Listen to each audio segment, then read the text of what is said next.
Good afternoon and welcome to the City Council meeting for Tuesday, February 25th. We'll start off with a roll call. Thank you. Councillor Campbell. Present.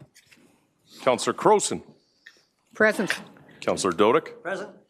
Councillor Middleton Hope. Present. Councillor Parker. Here. Councillor Schmidt-Rempel. Here. Acting Mayor Carlson. Ahoy. Deputy Mayor Palladino. Present. Mayor Higgin. Present. All present accounted for. All right, acknowledgement statement. The City of Lethbridge acknowledges that we're gathered on the lands of the Blackfoot people of the Canadian Plains and pays respect to the Blackfoot people past, present, and future while recognizing and respecting their cultural heritage, beliefs, and relationship to the land. The City of Lethbridge offers respect to the Métis and all who have lived on this land and made Lethbridge their home. I'll start off with recognitions to my far right, Councillor Middleton Hope. Sorry. Keep going. Did you want me to start with Sure. Mr. Lowen? Yeah. No? All right. All right. Okay, if he's not ready, Councillor Dodick. You're good. All right. Councillor Campbell. Did last week. Thank you. Sure. First off, Canada 3, USA 2. We'll just leave it at that. That was my fault.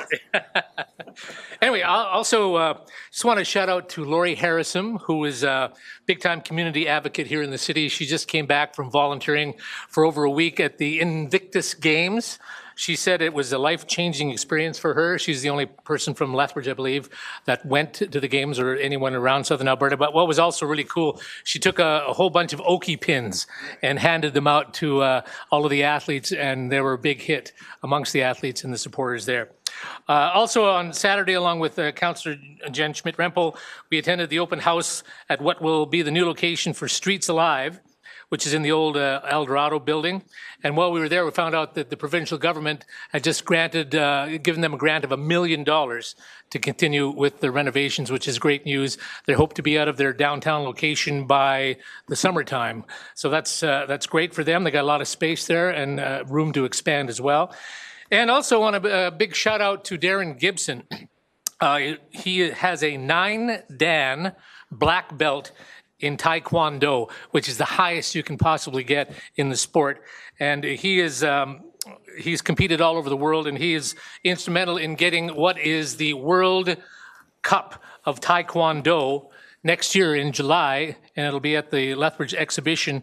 500 to 600 competitors will be there, along with the best Taekwondo athletes in the world. So it's a really big deal to get that. And just, we're a year out, but it's kind of cool to acknowledge that. Thank you. Thank you, Councillor Campbell. Acting Mayor Carlson.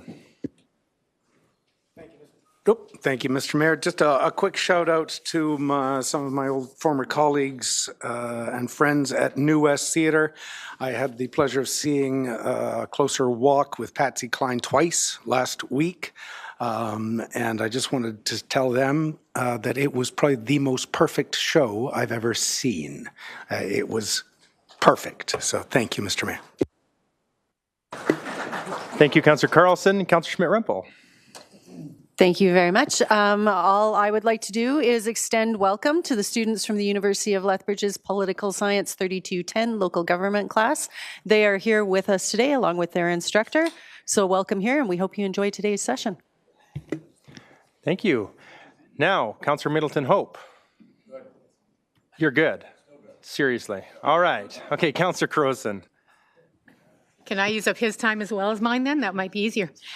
First, congratulations to Carly Adams at the University of Lethbridge, Darren Aoki, University of Plymouth, and Michelle Day Miles at Nikayuko Japanese Garden. They won an award from the National Council of Public History for co-creating Southern Alberta Japanese Canadian Histories, the Bunka Centre and Nikkei Memory Capture Project Heritage Collaboration. And they could probably make that a little shorter, the title.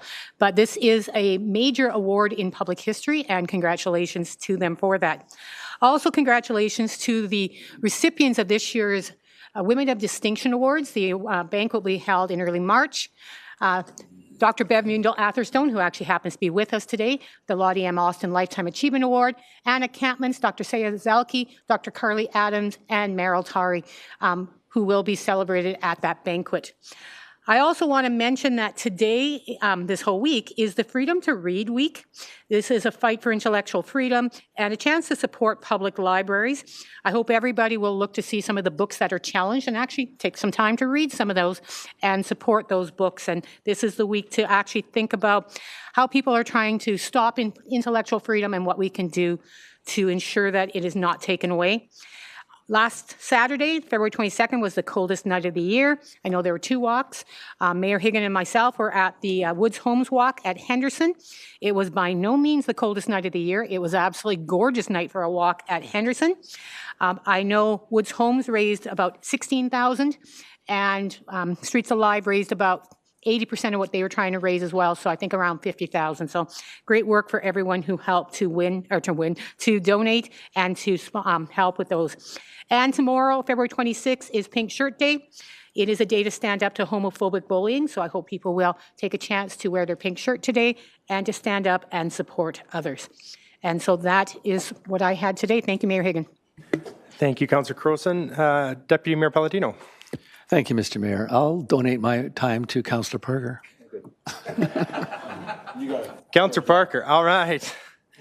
Last night, I had the opportunity of attending the 2025 University and College National Curling Championship. So there's 32 teams across Canada that were competing at the Cavendish, will be competing at the Cavendish Centre Curling Club. So if you're a fan of curling, I encourage you to attend that. It was absolutely amazing, the opening ceremonies, etc. And so these are the up and comings, and look forward to see them compete here with other curling events that come forward, if it's the Brier or any other event. Also, Councillor Dodick, Councillor Schmidt-Rempel, and myself attended the Japanese Emperor's birthday in Calgary just this last Friday. And it's great, the relationship that we do have with our Japanese colleagues. And I know that previous Mayor Spearman was up there as well and attended the event. Saturday, joined as Councillor Crowson, yes, we'll say Crowson, had mentioned, we went on the Woods Walk, which was absolutely amazing for the coldest night of the year. And as was mentioned, it was not the coldest night. What an incredible turnout there, as well as there was another one in the downtown area as well from Streets Alive. So an incredible event, followed by the powwow. And if you have had the chance to be at the powwow, wonderful. If you haven't, I would encourage you to attend that. It's an absolutely amazing cultural event that is fantastic to attend within our community. A couple other little things here, not little, they're actually pretty big. A 70th anniversary for John and Bernadina. 70th year anniversary, which was absolutely amazing. They live in one of the Green Acres facilities here in town, so what an incredible accomplishment that is. This morning, Councillor Dodick and I, as members of the Cardiac Sciences Advisory Cabinet, had the opportunity of attending a press conference for a large donation that was made to the cardiac sciences here in the South. And as many of you may be aware, we are advocating for a cath lab amongst other cardiac care within Southern Alberta. And it's going absolutely amazing. There was a gala here that I'd mentioned here a few weeks back, but a donation of $500,000 that came through from, and I've just make sure I get the names right here, Ambika Foundation, Durga Foundation, and Shilpa Stalker for $500,000. And so it was an amazing contribution to something that is most needed here in the South. So thank you for that donation to them. And with that, we'll move on to the adoption of the agenda. From Acting Mayor Carlson, be it resolved that the agenda of the regular meeting of City Council on February 25th, 2025 be adopted as presented. Are there any changes? Councillor Dodick. Oh, Councillor Dodick. Yeah, in the closed session, I would add an item, affordable and social housing capital funding. It'll be pursuant to Section 27, I think, legal agreements or advice. Thank you. So that'll be added. Anything else? We will receive a confidential PowerPoint that was not in your agenda package for item 14.1. That is the extended producer responsibility item. So you will see a one slideshow added later on for members of council. With those two items, Acting Mayor Carlson. Thank you, Mr. Mayor. I trust my colleagues reviewed it. Agenda Review Committee reviewed the agenda. Unless there's anything further, I will call for the vote. Question's been called. All in favor? And that's unanimous. Thank you.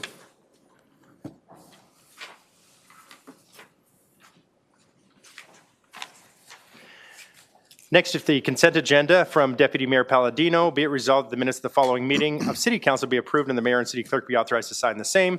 City Council meeting from 2025-02-11. Further be resolved, the City Council received the information, the status of directed resolutions 2025-02-25.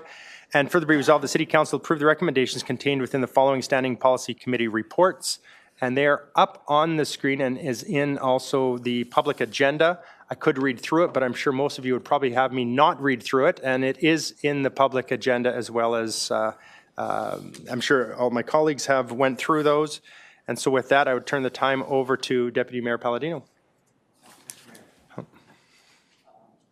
I don't think there are any comments or questions on this. Any questions on sorry. consent? Yes. Councillor Schmidt-Rempel. Thank you very much. So 2 points. It was recorded in the minutes during our motion to go into close, so this was brought to my attention. On the video at 1 hour, 22 minutes and 21 seconds, we had a motion to go into closed, and we had one person opposed to going into close, and the minutes don't accurately reflect that. So if our clerk's office could please take a look at that. And then I would also like to pull off the consent agenda 4.3.3.1.a to be voted on separately because I have a perceived conflict of interest with that I outlined at the last meeting. What was that? 4.3.3.1.a.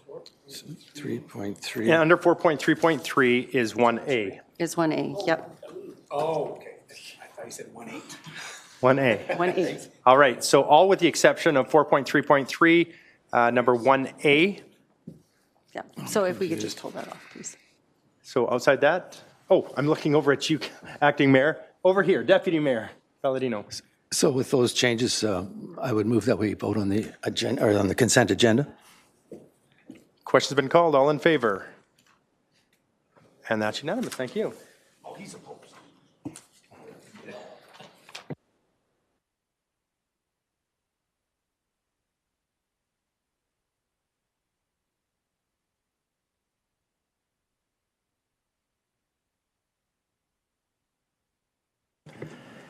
And so that one, actually, the one that was just removed, that would go to It'll form part of the agenda, section 8.1.1. section 8.1.1. Thank you.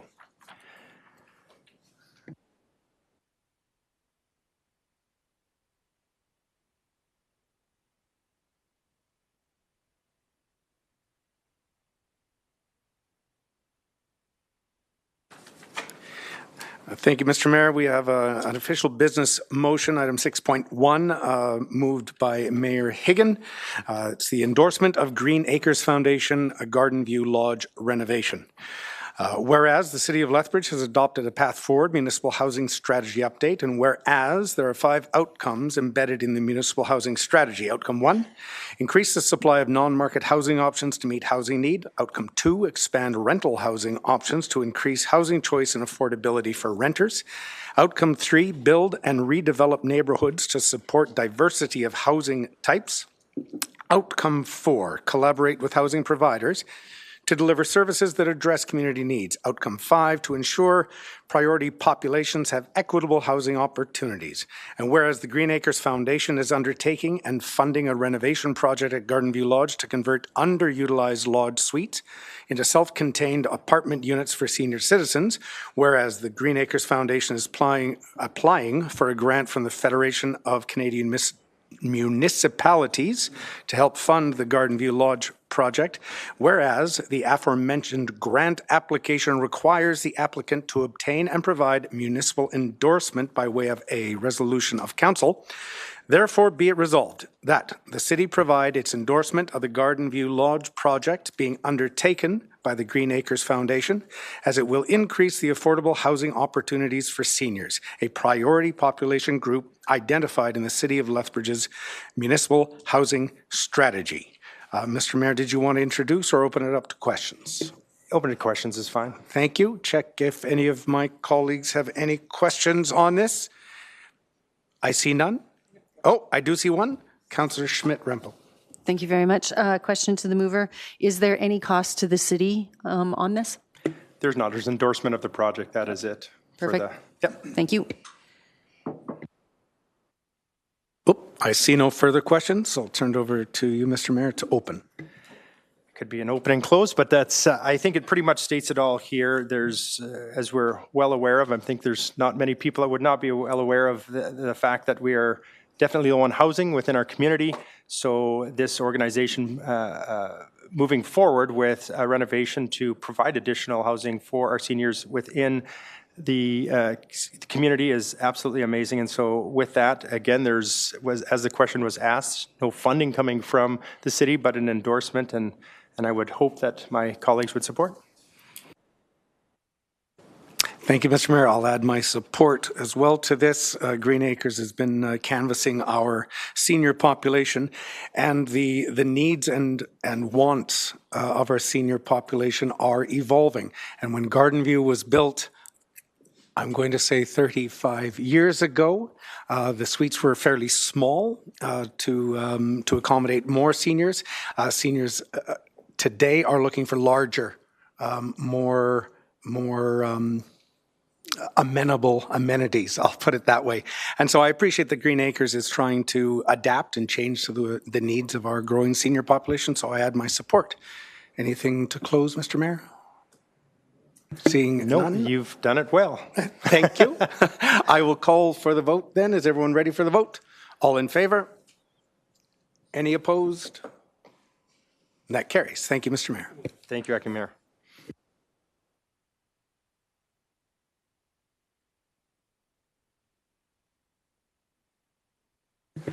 All right, the next official motion is 6.2, and I want to put just a gentle reminder out there that there's an expectation of decorum in council chambers. We understand that people are concerned and passionate about what we're about to speak about, but thank you for coming. However, we have our process, and we kindly ask that we maintain decorum.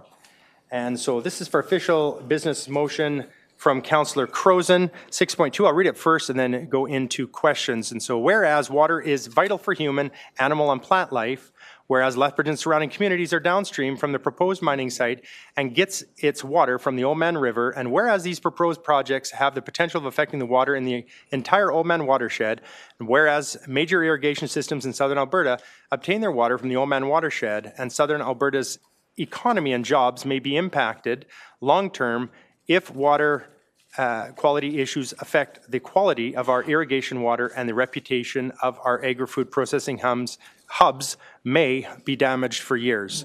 Whereas there's present little scientific information on how to address seleniums at the water treatment level, and whereas coal mining is known to be a large user of water, and there are already water quantity issues, and concerns in southern Alberta, and whereas there are growing concerns among other southern Alberta communities, Indigenous nations, and southern Alberta residents. Therefore, be it resolved, the City Council reconfirms that the City of Lethbridge is opposed to any coal developments that risk damage to the Oldman watershed, including the Grassy Mountain coal project, and directs the Mayor to issue a public statement outlining the City of Lethbridge's concern related to coal mining, and asks the provincial government to ensure that there are no coal mine projects allowed on the eastern slopes. And further be resolved that City Council directs that at the March 13th, 2025 meeting of the Economic and Finance Standing Policy Committee, administration provides a presentation on potential concerns related to future coal mining for the Oldman watershed and the water supply of the City of Lethbridge. And open up to questions. Councillor Carlson. Thank you, Mr. Mayor. Through you to Councillor Croson, if I may. Councillor Croson, I appreciate you bringing this forward. It's been a hot topic of discussion in the community. Several times our council or previous councils have actually confirmed our opposition to coal mining on the eastern slopes. We've also sent letters to the provincial government. I didn't see anything about a public statement is I think excellent, but is there anything we should add about communicating to our provincial government our stance as well? Thank you, Councillor Carlson. When I bring something like this forward, I often see it as the start of the conversation. So I'm certainly amenable to any amendments that we might come to an understanding about. The reason I did public statement is in 2023 we did send letters. So I think our position is well reported at the provincial level. We have stated since 2020, when then Councillor Miyashiro and myself first brought forward a coal resolution about our concern for water, and we have sent letters then. We did most recently. We did in 2023. The difficulty with 2023, that came out of a closed meeting, and so the public wasn't aware. So that's why I went for the public statement. I know through 311 and other areas, we've been getting requests from the public about where we stand. And this is what I'm thinking is something to go on the website to direct people to when they contact 311, et cetera, so that they can say, so that they can hear that we haven't changed our opinion. We are concerned about water quality and quantity. We remain concerned about water quality and quantity, and we are, we stand in opposition to anything that may risk it. And if there is a way that it can be done where coal mining can happen and the water protected, that would be a different conversation. But right now, we haven't seen that science, which is why there's two parts to this. Okay. And thank you for that. My second question, Mr. Mayor, if I can, is the second part of this. I sort of see it being moot if we pass the first part, because I don't know if maybe you could explain to me what the intent of the March 13th meeting would be. If council's already on the record saying we're opposed, we've got voluminous information from not only our administration, but scientists, everyone around the world, about the harms it could inflict on our economy here. So I'm just wondering, in my mind, I sort of saw part two as being moot if part one gets passed. We've already committed, we've said everything. I wouldn't be sure what the intent of part two would. So if you could maybe explain that to me. The reason I have included part one and part two is because since we have done our resolutions, the province has brought out what they say are different scientific studies, and I don't have the ability to go through them as our staff would.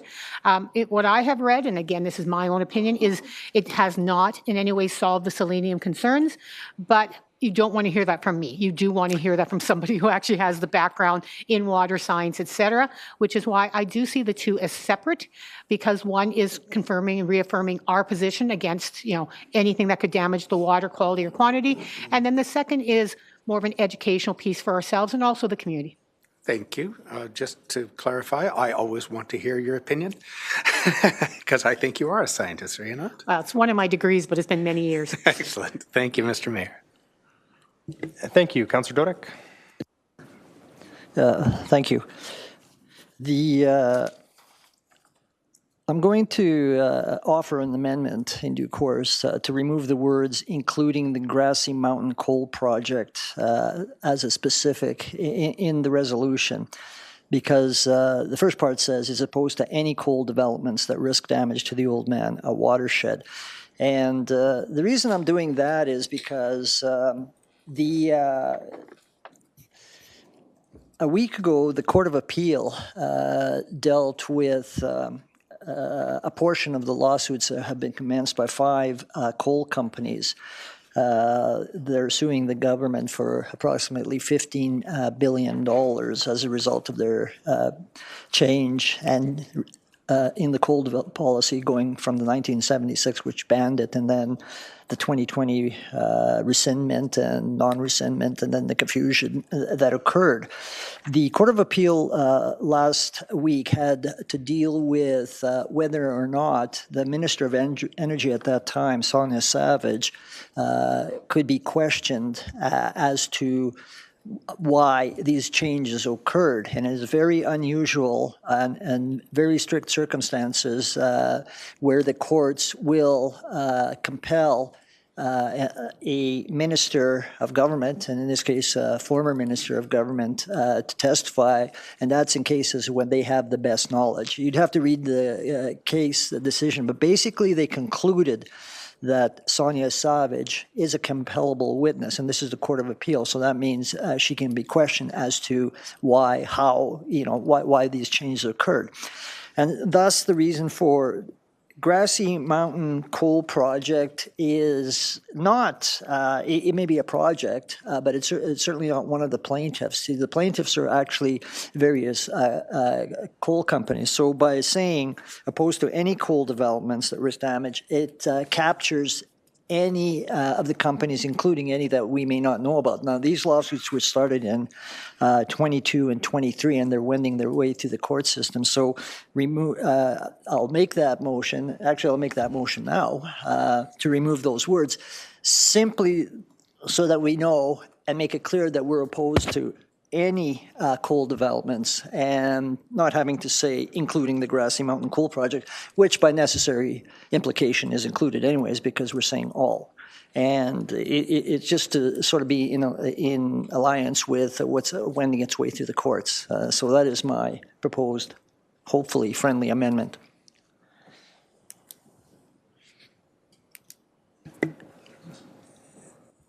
Respond to that? Yes. Yes, as you know, I mean, I put this together a month ago just to get it through our own processes, so things happen as we go through. But the thought behind why Grassy Mountain is there is because of the lack of certainty around that project. Even though the provincial government is saying no coal projects, they have named that as an advanced coal project, and they've said advanced coal projects can go ahead, and yet they've said they can't go ahead. And so I wanted to be inclusive in the uncertainty. If my colleagues are fine with any coal development being all coal developments, no matter what the province may consider them under, then I'm fine. But it's the uncertainty of that one as well as Tent Mountain about how they're being labeled. And that's why I put that one specifically in there, because yes, things are changing in the court system, et cetera, but also things are changing in how things are labeled and what those different labels mean for whether they're permitted or not, even though no coal projects are permitted. Then I would suggest that you could still remove it, but after the word any coal development, say any and all coal developments, in which case that includes absolutely everything. I am fine with making that as a friendly amendment, if you don't mind, Mr. Westerson.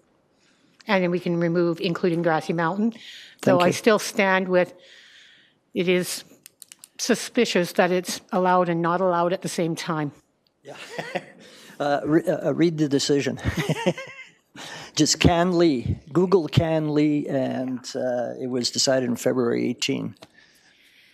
All right. Scientist to lawyer, we're okay. Yes, go ahead. I have another Councilor question. I have a question on the second part, and I'm sort of the same mind as Councillor Carlson, because one of the rationales for it that this would be an educational experience, although we've already said that it's something that we're opposed to. If we're going to do it truly educational, then it would have to be an opportunity for both sides to make their position known.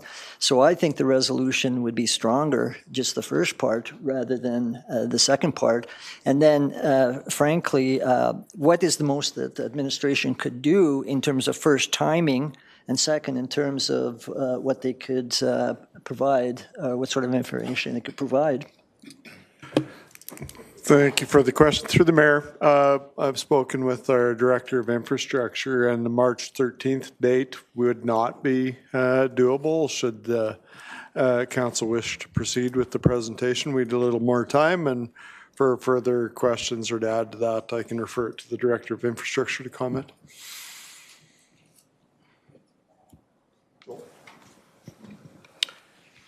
Yes, as the city manager has explained, April will be most likely the sooner we can come with this. And the other is to answer a little bit the question of Councillor Doddick. We will focus mostly on the effects and the concerns related to the city of Lethbridge and our capability to treat or not treat selenium, which we know is really complicated, but we will do that education based on our region or our city and what the effects will be in our system. My concern with that then is that there may be other hazardous, like we don't know exactly, should the litigants be successful in obtaining coal mining licenses, we don't know the processes that might be necessarily used and whether or not selenium is the only adverse impact that might occur. So that's why I have a concern about this, is if all you can do is address selenium, then all of a sudden we find out that there's issues with respect to arsenic or something else, and we've only dealt with the selenium issue. So you're saying that all we can do is provide the fact, or essentially that selenium would be problematic. We can't at this juncture treat it at certain levels, and that's basically all you could do in April. Is that fair to say? So just to explain, I use selenium as the main topic, but there are other components that we know based on the information that we have. But you're 100% right. We don't know what the process there will be, all the details.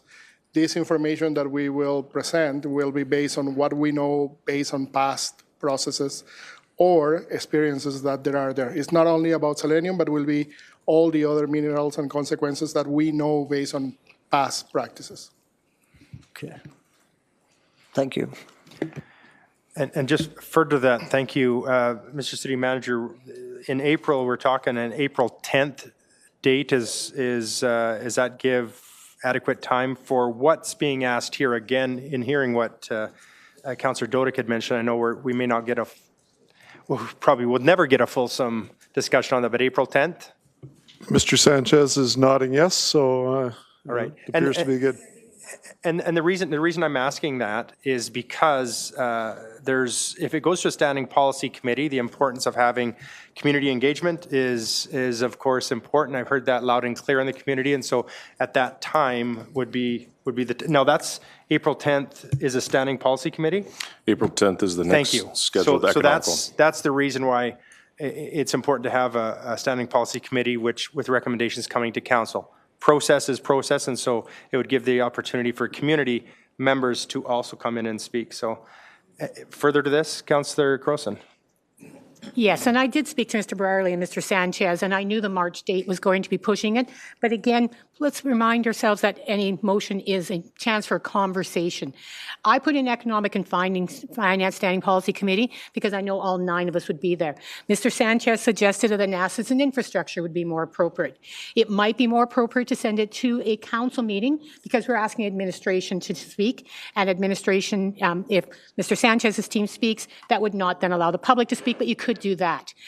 We can only direct our administration to present, but we could also invite the Oldman Watershed Council. No one I have read has done a better job of staying out of the weeds of any political debate like the Oldman Watershed Council on this.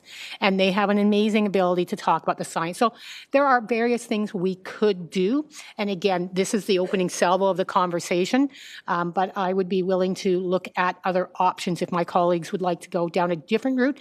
The main important thing for myself is to get that presentation, because it is about coal dust, it's about selenium, it's about quite a few other things that are potential, because they are also, the other discussion that is happening right now is, even though they're all basically open pit, there's also a lot of conversation about which method of open pit may or may not be used, and that's why, as I said, it's potential concerns, just so we'd be aware. So I just want to make sure that is out there, because again, I'm not going to, it's not a hill I want to die on, that it has to be economic, that it has to be in a certain date. But I think it is important to have that conversation about, because the last time we did this, we did not get a presentation. We simply asked staff information. If we do a presentation, it will again be something online that people can be directed to. Thank you. And mentioning not getting into the weeds, I think we're in there, Councillor Crowson, already. So we'll meander through the weeds. But I think that April 10th date does give the time, as we've heard from our administration, but also to community or other groups to come and present at that time. And I know if we have council admin present at that time, we could also have anyone. And that, for that main fact, as Economic and Finance will have all members of council there. So I think that's important. Councillor Middleton-Hope. Thank you, Your Worship. Most of my questions have been answered, including the timeline for it. I would like us to be sensitive to the fact that if it goes to an SPC, then the public has an opportunity to have 5 minutes each and be able to present, which I think is important. It is also important, Councillor Crowson indicated that the Oldman Watershed Council is a wealth of information. I would imagine that the coal company also is a wealth of information, and I'd like to hear from them as well. So provide them with the opportunity. So if we're providing the Oldman Watershed Council with an opportunity to speak, then I think the Northback and company should be invited as well to provide us with their perspective on this. I think lastly, any additional communiques in regards to this particular motion should be held off until such time as we've had an opportunity as council to hear from the public and from the various groups on this particular subject before we go out and make a preemptive comment about which way council is going to vote on this particular issue. Is that a question? Don't you think? All right, Councillor Carlson. Thank you, Mr. Mayor. In agreement with Councillor Middleton Hope, I do think it's very similar to my thoughts. If we support the first part of the motion, the second part is moot. It doesn't need to happen. We've made our decision, we've gone out, we've said everything, or vice versa. So I would like to make a motion to divide so we could vote on the two clauses separately. Because again, I think if we pass item 1, I don't think we need to go through inviting the coal mining companies down and basically rehashing all the information we've already heard 1,000 times. So that would be my request. Thank you. Thank you. So we will split the motion then as per Councillor Carlson. So it'll be voted on in two separate motions, and first up. As I said, this is a reconfirmation of a position we've already held that we have supported through letters, et cetera, and I hope my colleagues will support it. Once again. Anything further to add, Councillor, on the first? Go ahead, Councillor Carlson. Thank you, Mr. Mayor. And again, I appreciate this coming forward because we've heard in our community over the last little while as this project has risen from the dead, that they would like to know where council stands. And I've always told people we're against it. We're on record many, many times. We're against it. But reconfirming, I think, will send a message not just to our community, but to our entire province that, yeah, we are greatly affected by anything upstream from us. So I support this wholeheartedly, especially I do appreciate Councillor Dodik's ain't any and all. I think that encompasses everything. And the fact that we've had presentation after presentation, I remember Mr. Kaup standing up in front of us talking about the selenium issues that we cannot fix. If selenium gets into our water supply, it's there. So I wholeheartedly support this, and I thank you, Councillor Crowson, for bringing this forward so that our community knows where their council stands. Thank you, Acting Mayor. Councillor Schmidt-Rempel. Thank you very much. And I'll reconfirm what my two colleagues have said. Certainly reconfirming the opposition to coal developments that risk damage to the Oldman watershed is critical for protecting our drinking water. It demonstrates environmental responsibility and stewardship, and it demonstrates that we are also cognizant of the potential economic impacts that may happen downstream.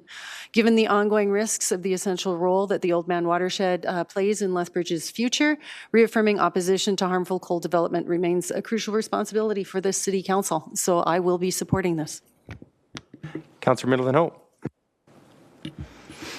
Thank you, Your Worship. I too will be supporting this. However, I'd like to bring forward my comments rather than concerns in regards to wanting to hear from all of the principals involved. I think they have a responsibility to be able to stand before this body and before the members of the gallery and answer questions. That may be very difficult for them to answer, but at the same time, I think it's important and incumbent on them to be put into a position where they can answer those questions for us. So I will be supporting this motion. Thank you. Thank you. I too will support the motion, as I know we've been on record many times, as has been mentioned, but if we need to do it again, we'll do it again, and if we have to do it again later, we'll do it again later. We still want to affirm what we have already sent, and so that's what this takes. I will be in support. Thank you. I see no further debate in there, so with that, I'll call for the vote. All in favor? Any opposed? That is unanimous. Thank you. We'll move on to the second, and that is further be resolved, or sorry, I guess it's just to be resolved that City Council directs that the April 10th, 2025 meeting of the Economic and Finance Standing Policy Committee, City Administration provides a presentation on potential concerns related to future coal mining for the Oldman watershed and the water supply of the City of Lethbridge. And Councillor Carlson is to, or how, Councillor Crowson or Councillor Carlson, if you've split it? Is it still Councillor Crowson's, I believe, because she is, yeah, Councillor Crowson to open? If you've been wading through all the material out there, it is sometimes difficult to find the truth about what is the danger, because many people have tried to explain it in various ways. So I still would like to see our administration go through, give us a good understanding, a good presentation on this. This is something that can be then publicly shared so that we have the knowledge, but so does the public. And so I will encourage and ask my colleagues to support this. Councillor Dodek. Thank you. I wholeheartedly supported the first part of the motion. I will not be supporting this one for many of the reasons that Councillor Carlson gave. We have, as noted, have confirmed and reconfirmed and again confirmed that we're in opposition to coal mining, and I would hazard a guess that 100% of the gallery here today, if they were to speak, would be in opposition to coal mining, which is something we've just affirmed by the resolution that we just passed. To open it up for a public hearing and or to allow the public to speak, we know that they're in opposition, just like we are in opposition. But to be truly open to a debate and a conversation, that would require the people who are in support of coal mining, which would be the coal mining companies. And likely they wouldn't show up because of the fact that right now they're in the middle of a lawsuit where they're suing the government. So my preference would be to postpone this resolution, although I'm just going to be voting it down because, as Councillor Carlson says, it's moot. We have said that we, as a city, as a community, are in opposition to any and all coal mining. We know the hazards that we know about. We don't know about the hazards that we don't know about. But we're opposed to coal mining that might potentially have deleterious effects to our supplies. So this really is a moot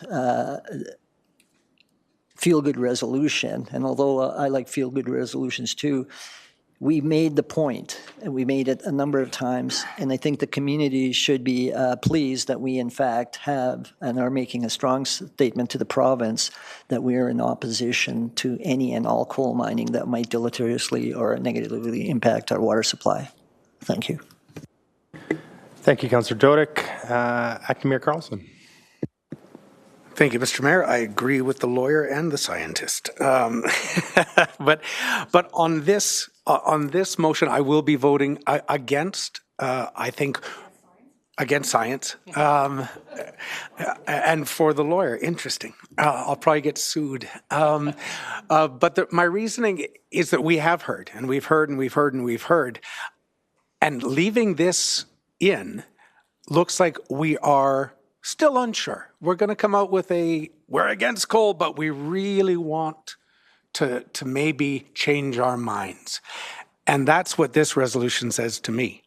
I think our community wants us to say, we have studied the facts. We've studied the science. We've had our administration up here confirming that, no, if there is an accident, and the best of intentions, even if selenium can be contained on the site, or arsenic or cyanide or whatever else could contaminate, is contained on the site, accidents happen. And once they happen, we've got the confirmation that we cannot go back. We cannot fix this problem. So I think our community wants us to be resolute and firm and say, we are opposed to any and all coal mining in the eastern slopes. And no, we're not going to invite everyone down to try and change our minds. So I would like to stand resolute on this and stand with our community and say we're in favor. So I won't be supporting this. Thank you. Thank you. Councillor Schmidt. Oh, you're out. Okay. That's okay. Councillor Campbell. Thank you, Mr. Mayor. I was willing to go along with this resolution, the second part, to hear other information. But the lawyer guy beside me, he did good, and that made me convinced, as did Councillor Carlson. These guys, I can't. There's too many C names. But no, I truly, again, I was in the last council where we said, no, we don't want this. This council, we've said, no, we don't want this. You're right. It's moot. We don't want this. Simple as that. So I'll be opposing this resolution, the second part. Thanks. Councillor Parker. Thank you very much. I'll support the resolution. If I refer back to 2014, we had fracking was a big issue. Fracking was a big issue, and there's a lot of concern in the community. And most of us, I think everyone in council was unanimous, and they were against the fracking. But there was an opportunity for us to be educated as well as the community. And I do believe we used the Yates at the time to have that conversation. And I think it was people were very well respectful of one another on both sides, but it gave me an opportunity to be more educated on the subject. So I think anytime we as council, no matter where we stand, if we're not willing to have an open mind, to have more information, I think it's good for us to have a good reminder of the impact that these mines could have and from an administrative perspective. So I welcome more information is always better, and I would hope that we support this, so I'll support it. Councillor Schmidt-Rempel. Thank you very much. And certainly thank you very much to Councillor Carlsons and Dodek for sort of speaking what I'm thinking. But on that other side, I will be supporting this as well. I'm never opposed to learning more about an issue. And I also want to give our community an opportunity to come forward and speak to us about what they see as the issues. And I'd like to give them that opportunity to tell us what they think and share that information with us as well. So for that reason, I will be supporting this resolution as an opportunity to share information and an opportunity for us to hear and learn more in a more formal format from our residents. Thank you. I see both sides to this, to be quite honest. It's we will reaffirm, of course, our stance as council, and that's of importance. But to what's been said earlier, I've heard in the community that people want to come and speak to this issue. They want to come in, and the important part is that we do it with decorum, as I mentioned earlier, but I think it's important to be able to have, if it's a scientist or a lawyer, a doctor, a teacher, or whoever wants to come in and speak to how it could affect them, or give additional information that we could have.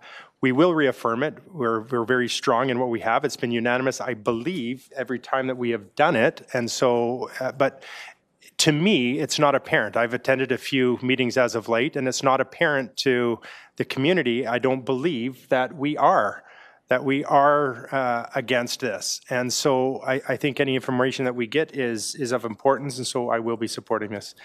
Councillor Middleton-Hope. Thank you, Your Worship. What I'd like to confirm is in the principal portion of the therefore be it resolved, we talk about reconfirming and we talk about public statements. I think I will be in favor of largely because I think it's important to hear from several of the principals involved, but also provide the public with an opportunity to have their say as well. So I'll be in favor of part two, but I want to confirm that no public statements, no reconfirmations to the government or to any other third party. Councillor Middleton, we've already voted on the first one. This is split apart. This is just the second one that we're speaking to. I get that. All right. Okay.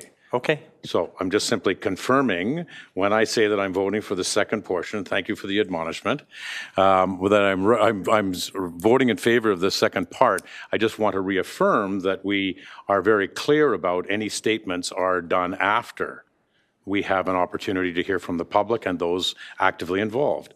You may not like that, but I think it's important. Thank you.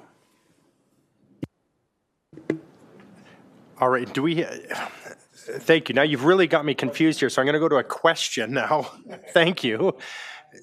Do we have a date on the first one? And that is a good point. And my apologies, Councillor Middleton Hope. I thought you were not realizing we had voted on the first one, but of course you did. You were just commenting on it. So I do want to go back if we can, or I don't know how we would do that, Clerk.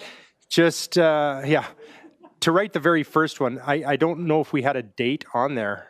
We didn't, and so we will. Do we need to have one to council? I guess I'll ask that question to my colleagues. Do we need to have a date on the first half? And if we do, we would have to This is the second one. So do you want to vote on the second one? Let's vote by roll call on the second. Yeah. So, Councillor Parker, sorry, first. All respect to Councillor Milton Hope, you're saying that we shouldn't have a stance or as a council or anything like that? We already do. Okay, but you're saying we can't have a statement? What the principal item in this says that the mayor will issue a public statement that reconfirms what we have already reconfirmed twice. But you're saying we should not. You use the word should not, shouldn't. Well, I don't think we should be making a public statement again at this particular juncture. I think if we are going to go forward with part 2, which says we want to include additional groups and we want to include the public in the conversation, why are we preempting that by making a statement? So I'm just trying to say, that horse has already left the barn. I just want to make sure. Could we vote on the second one? And then I'm going to check here as far as if we want to come back to the first one, because this on the table right now, we've got the second one, and we're really not discussing the second operative clause or the split of the motion. And so if we can just please vote on this, and if we have to come back to the first one, we would have to reconsider that. But really, we've got the second one on the screen right now. Can we just move forward? Yeah, point of order. Point of order, Councillor Dodick.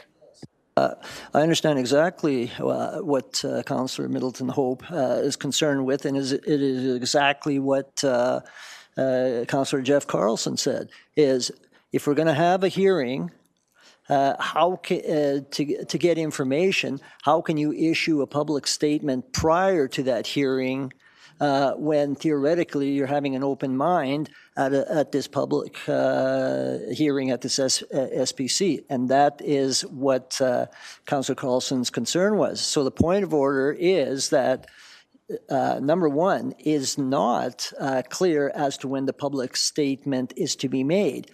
By voting on number 2, it then suggests, why would you be making a public statement and inviting people to present and theoretically have an open mind if you're hearing from two sides of a story? So they're incompatible, and that is where Councillor Middleton Hope's concern is. Can I just challenge that? If that part said prior to council making a decision or a stance, this would occur, but it doesn't say that in this. This is just gaining more information. I know, but it has created something that the two cannot stand side by side. How can you make a decision? Yes, we're against it, but on the other hand, we're willing to hear from anyone to see if whether we should be against it or not. Because the first clause doesn't say subject to council getting more information. No, that's just a stance. But this is just getting more information later on. Well, that's not what it says. It provides a presentation, which means that you're getting information, and there has been discussion about getting information from both sides. So you're suggesting, we've said no, and we're agreement, 100% agreement against it. But then number 2, voting for it is like, well, but we're still open to maybe changing our mind on it. So I understand because number 1 doesn't have a specific date on it, that's where the conundrum. So just a second here. So I've just talking with clerk here, just regarding reconsidering the first half of this, and just for process, because right now on the table is the second, number 2 here. So are we all right in voting on number 2, or do you want to wait with the point of order to reconsider the first? Councillor Crowson. I think the difficulty is that some of our colleagues are seeing number 2 as a public hearing. It is not. It's a public meeting, which are very different. Public meetings, and you can find them in our procedure bylaw, are for information. Not necessarily information for us, information for the public to have a conversation. We may have reconfirmed this for the past 5 years, but there are people in the public who are trying to wade through information about the coal mining and are getting all kinds of amazingly contradictory information. And the idea of number 2 is not to set our opinion, which has not changed in 5 years, but to provide information to the public in a very effective manner with bringing in people who are experts on it and saying, this is one of the concerns, and this may or may not be how Lethbridge can deal with it. This is one of the concerns, this may or may not. To take the emotion out of it, to take the politics out of it, and just to put the science out there for the public. So do not see this in the light of a hearing, which we'll be having later this afternoon for a different reason. This is a public meeting more than a public hearing, and that is how I have drafted this. The two so are just before I separate. go to Councillor Dodick, so is it not important to send a letter post this meeting then? That is my question, but Councillor Dodick? Yeah, I just want to say that a distinction of public meeting and public hearing is a distinction without meaning, because if you're going to economic SPC, it makes a recommendation to City Council. So it is a decision. So saying that this is a public meeting, it doesn't matter whether you call it a meeting or a public hearing. The purpose of it is to get information and then make a recommendation to City Council what to do with that. So let me pose this question. All of a sudden, we've got all these experts that come in and say that selenium can easily be dealt with by doing A, B, C, D, E, and F. And the council or the economic SPC has now said, you know what? On second thought, maybe they're right. So then all of a sudden you get this weird situation where you've already sent a message to the province saying we're against coal mining, and then at an economic SPC we're swayed the other way and make a recommendation to City Council that we're not against it. That is the conundrum. I just want to say no to coal mining, period, and leave it at that. All right, Councillor H, please, decorum. Thank you. Councillor Carlson. Thank you, Mr. Mayor. And thank you, Councillor, for that statement. It was mostly what I was going to say as well. The question I have on this, I think we're putting false hope out there and false information. The resolution that's on the screen right now tells the city manager to tell Mr. Sanchez to give us a presentation on the concerns. That's it. It's not invite the coal mines. It's not invite everyone. It's not do this. It's not do that. And my biggest concern is we've had this presentation. I can go online right now and show you our city staff standing up there telling us all of these concerns. If we really want that information out there, I can send you all a link. It's that simple. And I really cannot stress enough that having this second clause makes us look unsure of our stance. And we were unanimous in we're opposed. This opens the door to say, well, look at them down there. They're obviously not really that opposed. So I encourage my colleagues to vote against this second part. Councillor Crowson. I was going to further debate, but I think I've already made it clear. We have two very different things here. I have no problem getting more information. I think I already have a pretty good understanding of it. I don't think it would change my mind one way or the other. But again, there's 100,000 other residents in Lethbridge, and I don't mind providing education so that it's out better in the community. I see my colleagues' point of view on this. They are worried that it might be out there in a way that it would seem wishy-washy. I'm firmly of the belief, though, that more knowledge is never a bad thing, and that, having the information out there for everyone is the appropriate way to go. But this is also democracy, and we'll see which way it lies when the voting happens. Councillor Palladino. Thank you, Mr. Mayor. I'm concerned that this is a public meeting or public hearing, pick what you want, but is it up to the city of Lethbridge to be hosting this public hearing or organizing a public hearing? Are we crossing intermunicipal boundaries is my question. Should this not go to the MDA Ranch lands or the Crow's Nest Pass? And maybe Rayco can shed some light on that too. I'll only answer what I have heard. What I have heard is we are, of course, downstream, and hear it and be of knowledge that our agricultural base here in southern Alberta comes from those headwaters. And so, of course, that is the concern that I have heard out there. And to answer that question of, and it we still don't flows through here. So now we're worried about the county of Lethbridge and MD of Tabor or MD of Willow Creek. It's just, it seems to me we're organizing a public hearing or public meeting on something that really isn't our jurisdiction. It's never going to come to us it'll never come to us as a application or a subdivision or a development or a rezoning, ever. It's not municipal jurisdiction, or at least it's not our municipal jurisdiction. Thank you, Councillor Schmidt-Rempel. Thank you very much. And the way I take a look at this is it's an opportunity to get information out to our residents. We hear the opposition. It's an opportunity to arm the public with that information.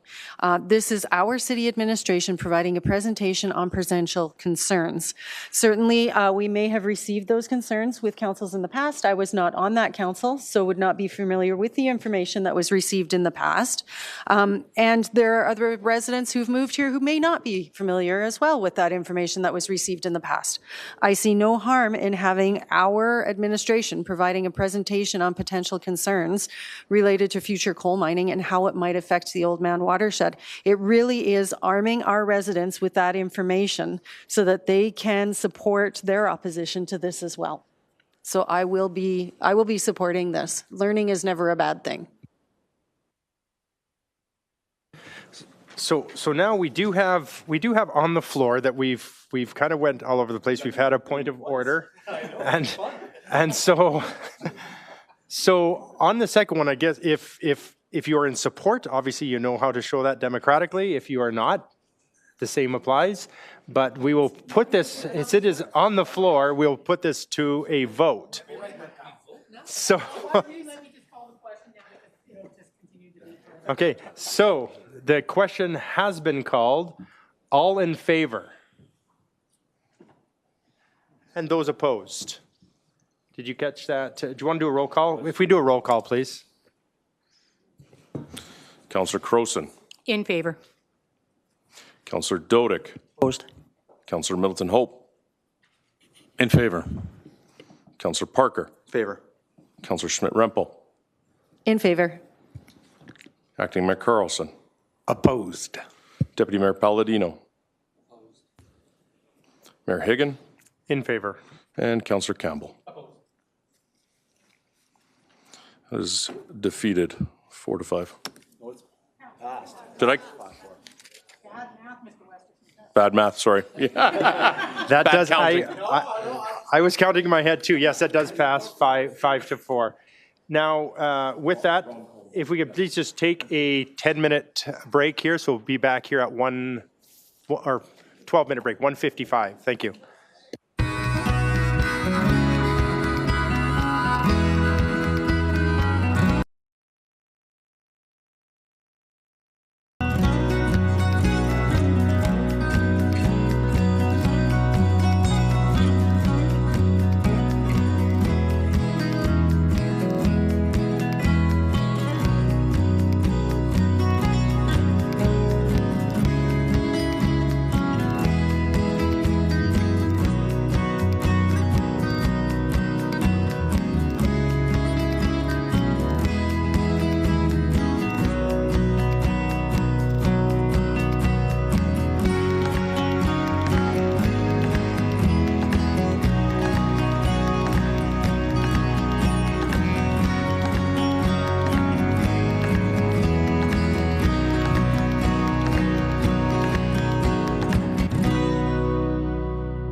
All right, let's move along here.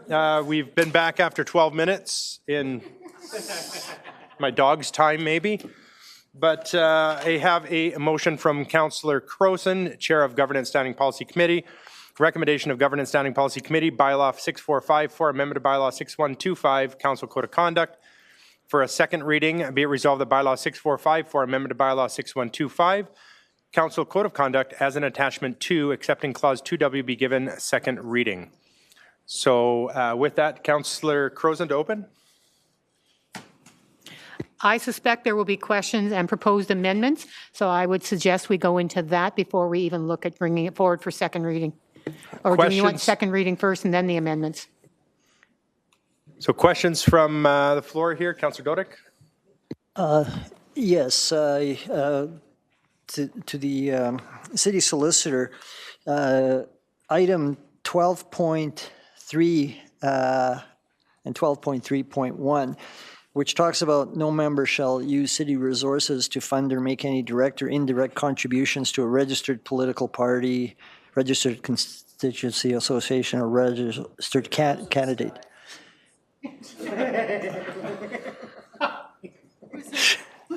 Okay,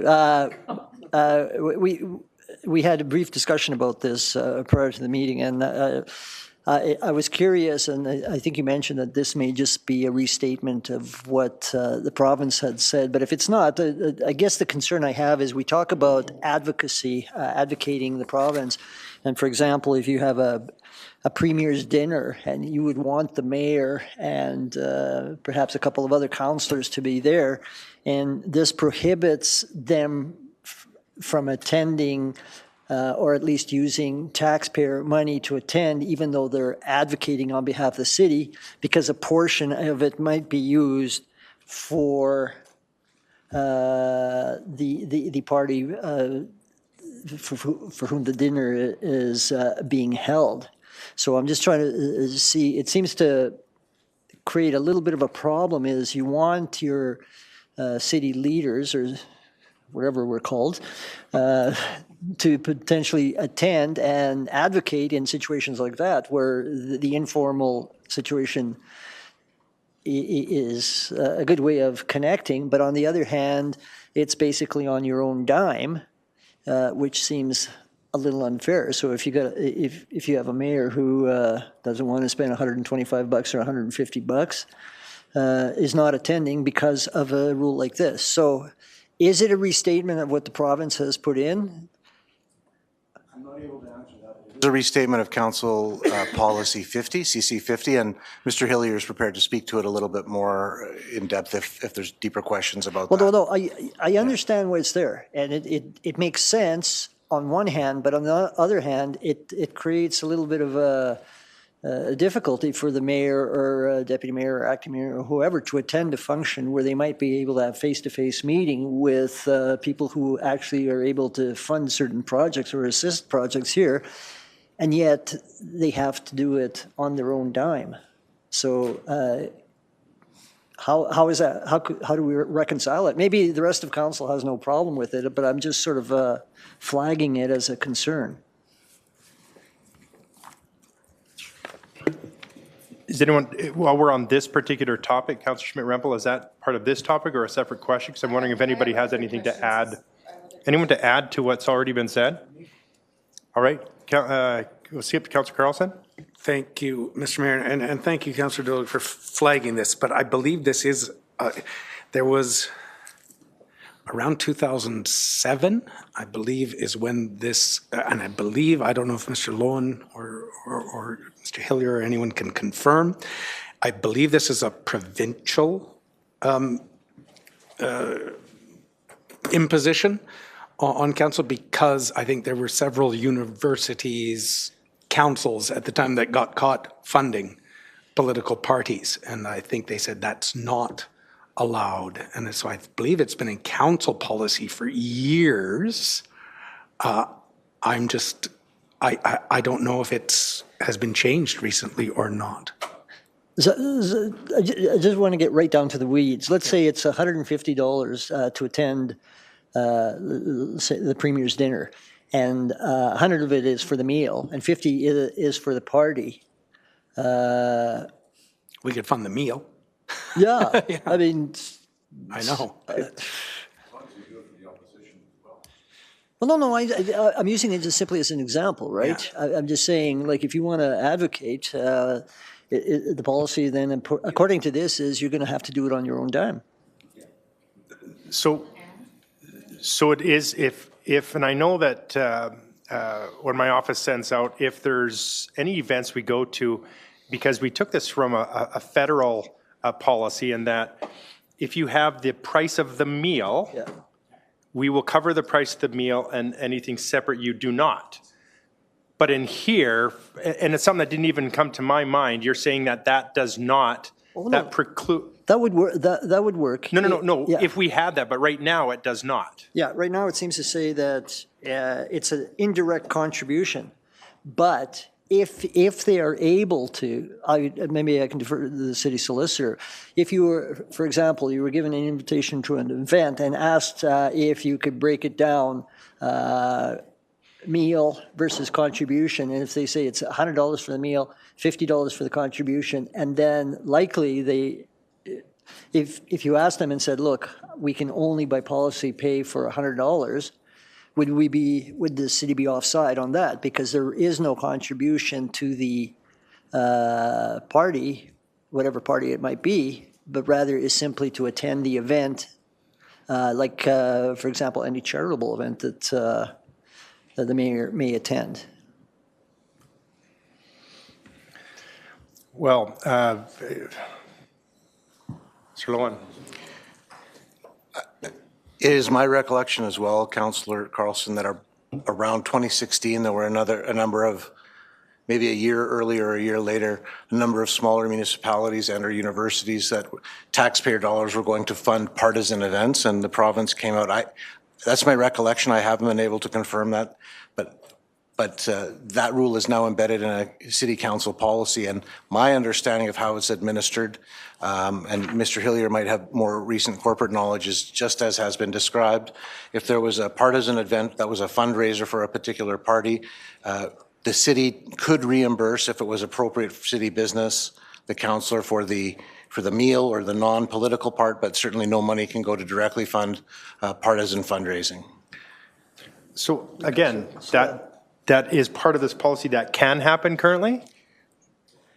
I believe that's how it's being interpreted and administered. Because that's something I think is. I believe on reading that from a legal point of view, the non-political contribution, non-political amount could be reimbursed by the city. So if it is, as long as it's split up when you ask, if the ticket is $150 and $100 is meal, $100 with this policy would be okay. That's the way I read it, because it says. And typically they do provide that breakdown because you get a receipt for the political contribution, so it's generally disclosed as part of the materials. Okay. Thank you. Mr. Hillier? Anything to add to that? I don't think I have anything to add to the conversation at this point. All right. Thank you for your answer. All right, Councillor Schmidt-Rempel. Thank you very much. Just to follow up on what Councillor Dodick said, would it perhaps then be an idea for us to amend that policy to include that, so the member shall not, no member shall use city resources to do these things unless it is part of something that's been designated by advocacy planning, or it falls within our advocacy plans. So amend that section to include a direction from Council for Advocacy. Can you just make everything advocacy?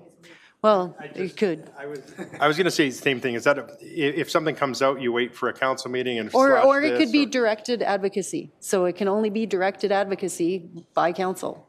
And what would that? Well, the problem is what would that? You have one thing you could say there that could be. But and it would be those topics, but it is one way to address it. Yeah.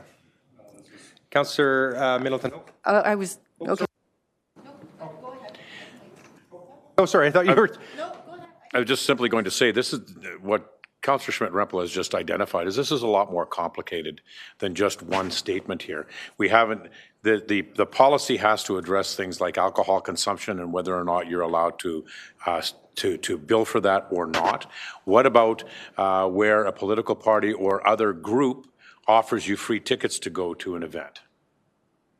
There's a whole series of issues here that would need to be addressed by an integrity commissioner that can't just be addressed by the policy. Would you agree? No skybox tickets. No, you're right. Councillor Schmidt-Rempel. Just moving on, I think, to some questions, and through the city manager to his designate, which I'm guessing is Mr. Hillier, who worked on this, and thank you very much for your work on this. Item 13.2 under orientation and other training attendance. We've got members may attend training conferences of their choosing in alignment with mayor and council budget as well as city council policy. What policy is that referring to?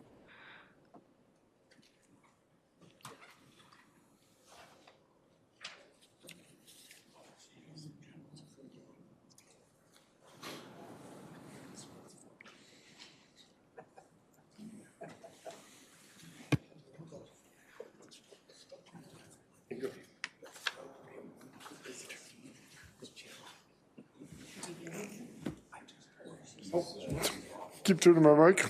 I keep wondering how my mic's on. Directed to you from Councillor Schmidt. I think Mr. Hillier's looking. Oh, Mr. Hillier. Mr. Hillier is looking at that. He's looking. That's my assumption. Now I know how my mic's on.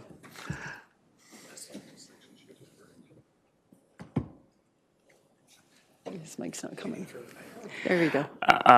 The primary policy that would align to would be CC 13, which is the Council Professional Development and Advocacy Opportunities Policy. Okay.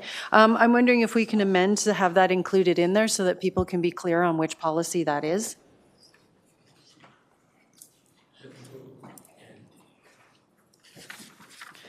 Another question that I have, and then I'll step out of the queue here. Under formal complaints and investigations, section 19, when and where and how is the member informed that there is a complaint, a formal complaint being lodged against them? Because that's not evident or obvious to me in that section.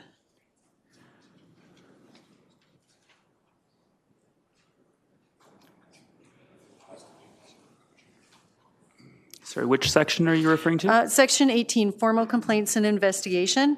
And the question is when and where and how is the member informed that a complaint has been lodged against them?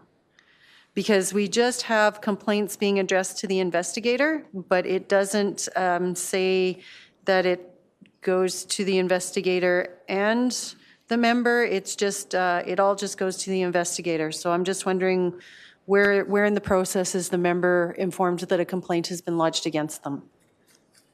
Would they already know in 17 because you informal first and 18? But if informal is successful, you wouldn't move on to 18, and it may or may not happen then.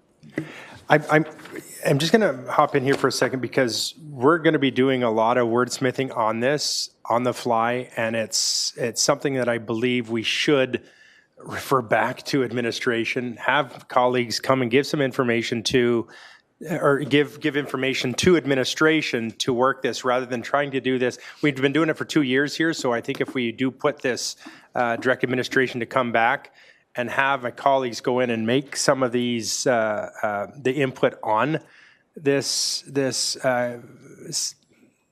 policy, because I just think we could wordsmith this all day long.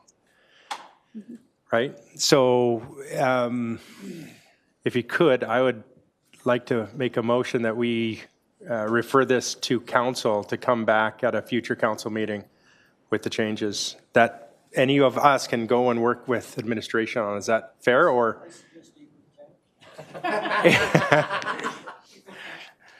So, okay, Mr. Brierley? So I just conferred with Mr. Hillier.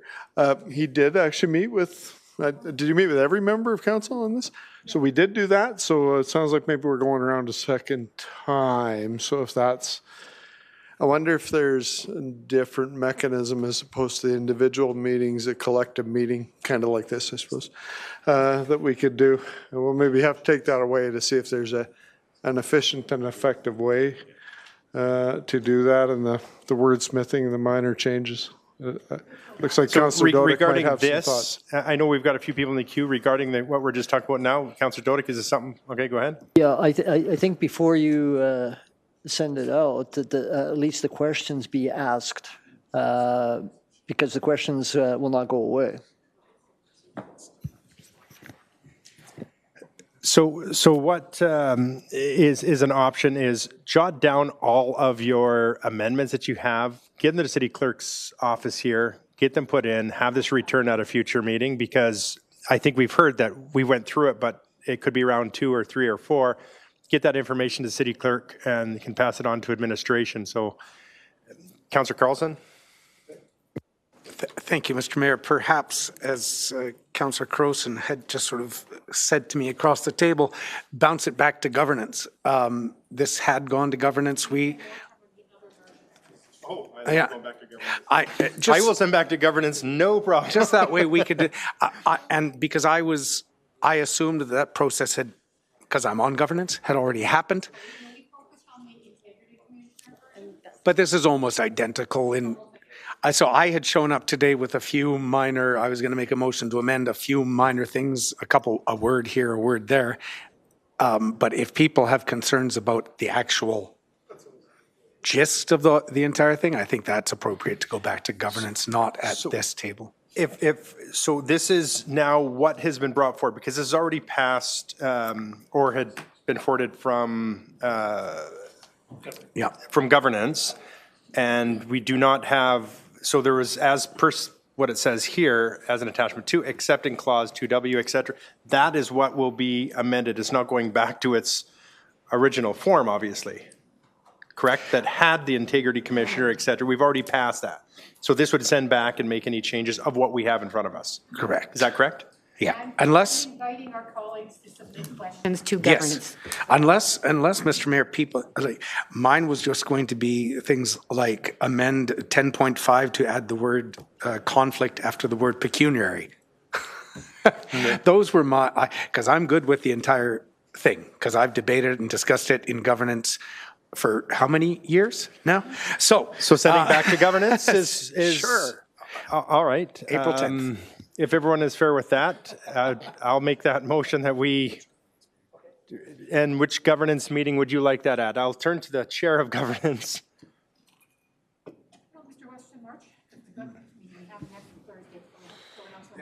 The next scheduled one is correct, is February 27th. However, that agenda is out, and that's 2 days from now. I wouldn't suggest that would be a good idea. March 27th? March 27th is your next scheduled one, and then after that is April 24th as well. I say March 27th, unless my colleagues on governance really are upset. All right. That's even better. I'll move that, what's up on the screen there now, and be referred back to Governance Standing Policy Committee on March 27th, 2025. Do you have to put in there then to return back? Because I mean, we've sent it there. What are we doing? When you refer something back, you're referring it to do something, right? So what are you referring it to governance to do? I think I've heard that there's a list of amendments coming forward. So maybe refer it to governance SPC on March 27th, 2025 to review any additional amendments. Additional amendments submitted by members of council with regards to the version that has received first reading. All right. Something to that effect. Perfect. I like it. And it's up on the screen.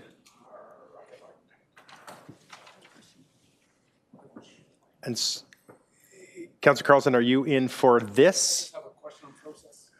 Go ahead. Thank you, Mr. Mayor. Just because this is second reading, I'm not sure how the process falls. If we refer it back to governance, does it then come back to council for first reading? Or can those amendments just come back as second reading? This, I mean, I'll be retired before this gets finished. Unless the city solicitor, the director of legal services, pardon me, corrects me, this is received first reading. This would go back to governance. It would come back with proposed amendments from governance for second reading for consideration at a subsequent council meeting. All right. So, Councillor Carlson, maybe I guess if I've moved it, I shouldn't call for the vote. Is that as per? So, go ahead. Would you rather? Yeah, we have one other question regarding this, Councillor. Oh, I'm sorry. My apologies. Go ahead. Process question as well. Would the governance committee like us to submit a list of the requests before then so that they are all documented and then in the package? Or is it just a conversation? Would it be, what would be more efficient for the governance committee is to have those submitted beforehand? Yes, please. Yes, please. And well, and for inclusion in the package, right? So that there are those conversations to be had. It would be easier at the governance if people have them in writing. That does not stop anybody from coming to governance and bringing them at the same time. But so that we can move this along and get it done before Councillor Carlson retires, it would be useful to have it in writing. Okay. Do we need to put in a date as to when you want those in by? ASAP. For council's knowledge, we would publish the agenda for that meeting on March 20th. Okay. We would review the information the week of the 17th. The 14th of March is typically a cutoff for So those March kind of 14th things. cutoff. Okay, thank you. Thank you. Are there any further questions on Mayor Higgins' motion, referral motion? I'm seeing none. Call for the vote. Oh. Okay. And can we change it to additional amendments that may be?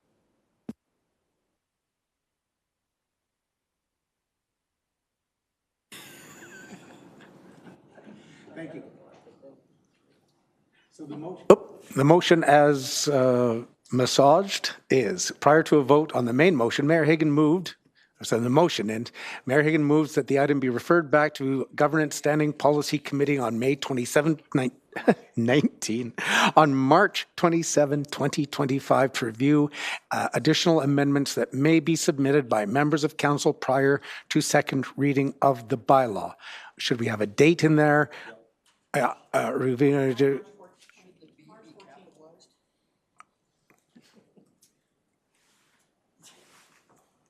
Thank you. So now we've just added the cutoff for those submissions, for written submissions is March 14th, but anyone can come to the meeting. Any questions on the motion by Mayor Higgins?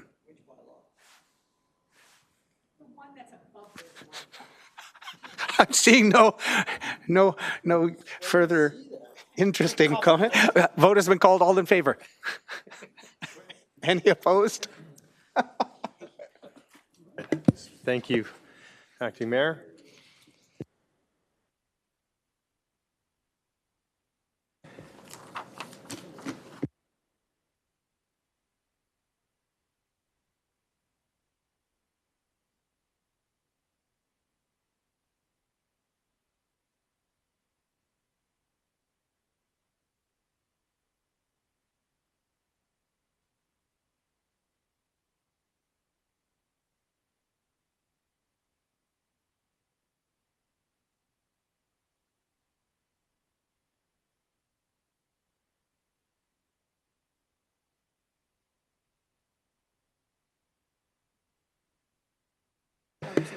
Next, we have motion 8.1.1A, and Councillor Schmidt-Rangpol will, sorry, it's a long day and it's only pretty short. That's right. So we'll be stepping away from this as a perceived conflict of interest. Thank you. Anything you need to say to it? No? All right. All right. Thank you. We'll reach out to you when it's done, and you're going to be right there. All right, and with that, Councillor or Acting Mayor.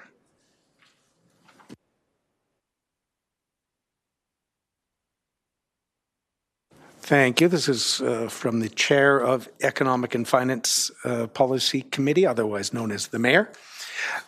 Moved by Mayor Higgins, be it resolved that Council, 1, approve option 1 by allocating A, $500,000 from the Affordable and Social Housing Capital Fund to My City Care, conditional on 1, the securement of the balance of project funding on or before June 30th, 2026. 2, the securement of funding from federal or provincial or federal sources equal to or exceeding the municipal contribution. 3, the successful acquisition of a development permit for the project. And 4, subject to the execution of the city's third-party contribution agreement in a form with terms and conditions satisfactory to the city manager. And 2, authorize the city manager and city clerk to sign the agreements. Hope that was clear as mud.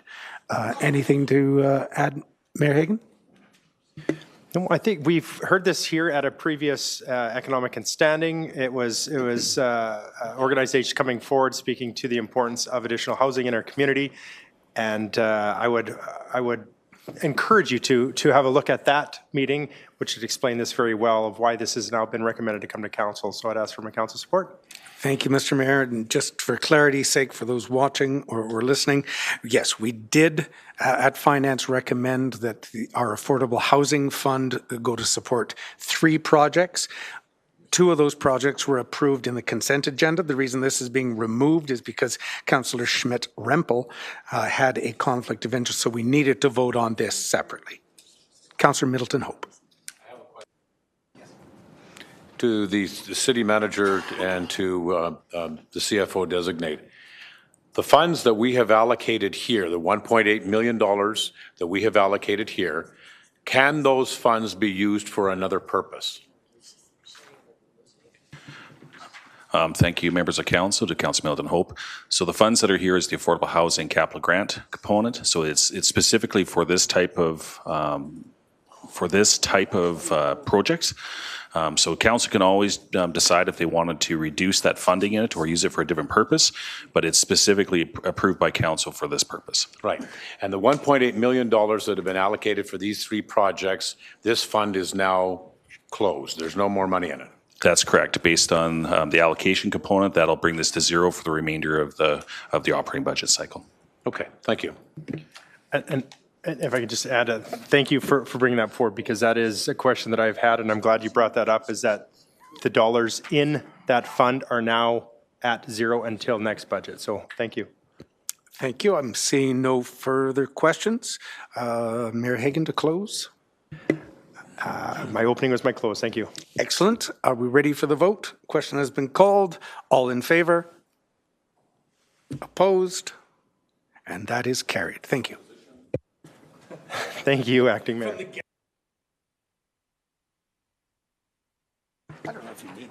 Next, a resolution from Acting Mayor Carlson.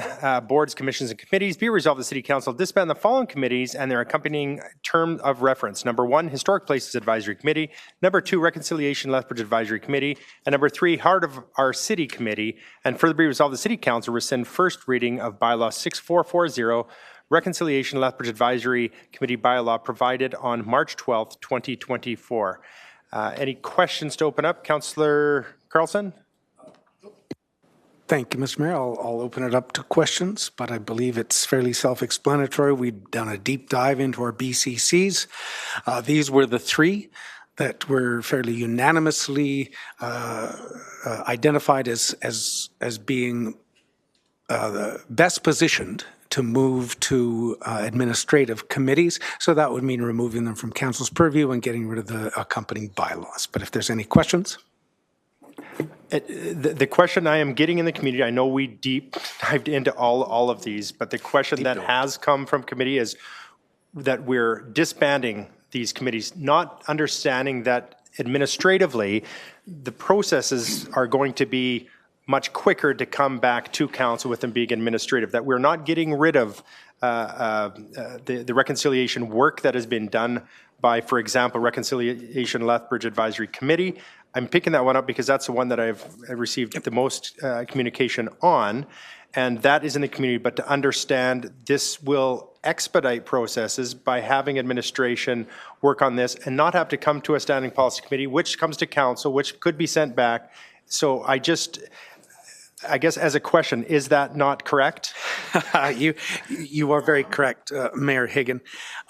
These 3 committees in particular were identified as committees that were either already acting as administrative committees without that ability, or could be best suited. Point in fact, reconciliation, RLAC, we now have a staff member, or the city manager has a staff member in place that can oversee the function of these, dealing with anything dealing with reconciliation. They will still have the connections to community, but they can act much more speedily.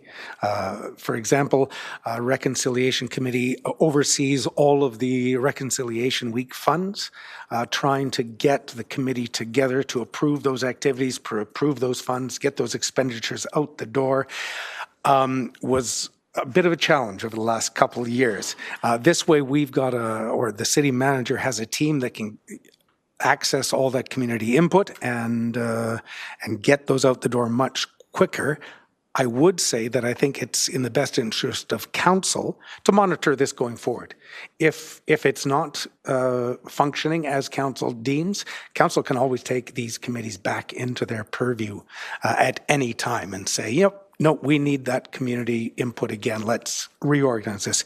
But I think the will of these committees was they recognize they function best as an administrative committee, and so we're basically honoring the wishes.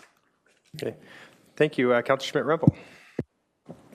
And not a question so much as a statement.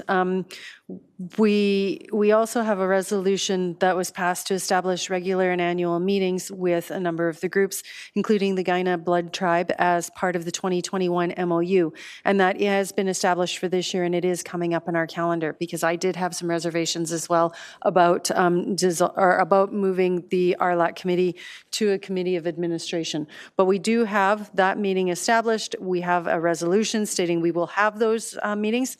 These three committees also advised the governance committee that they were in favor of moving to an administrative committee. So I did go back to watch the December 17th minutes, again, because I did have reservations about moving RLAC into that administrative committee forum, and they did indicate that they were okay with that they wanted to maintain connections, and council is still free to attend these meetings if they would like. So I think that's something that we should be keeping in mind as well, but that these three committees did voice favor in having this transition happen. Thank you. Acting Mayor Carlson, to open debate or continue debate. I have no debate. All right, it sounds like the question's been called. All in favor? And that is unanimous. Thank you.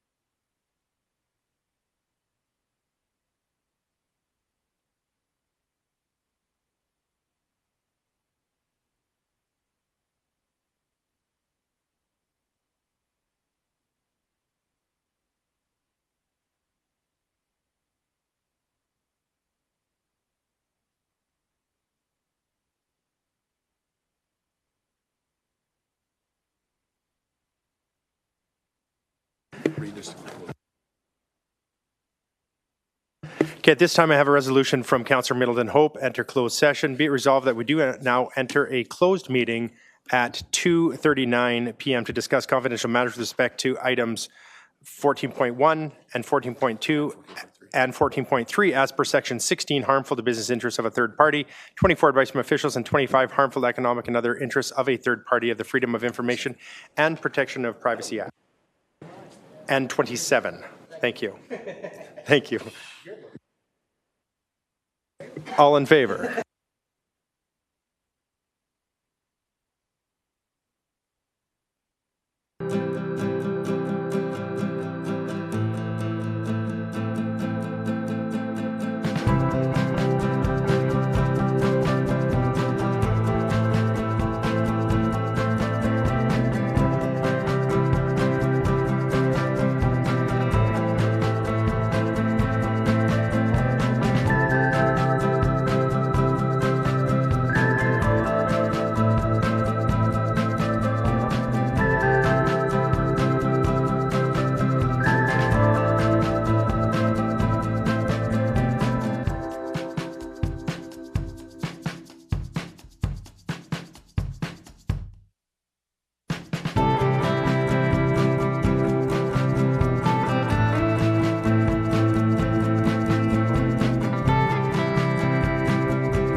Call to order the public hearing for bylaw 6469, land use bylaw amendment regarding 1401 28th Street North.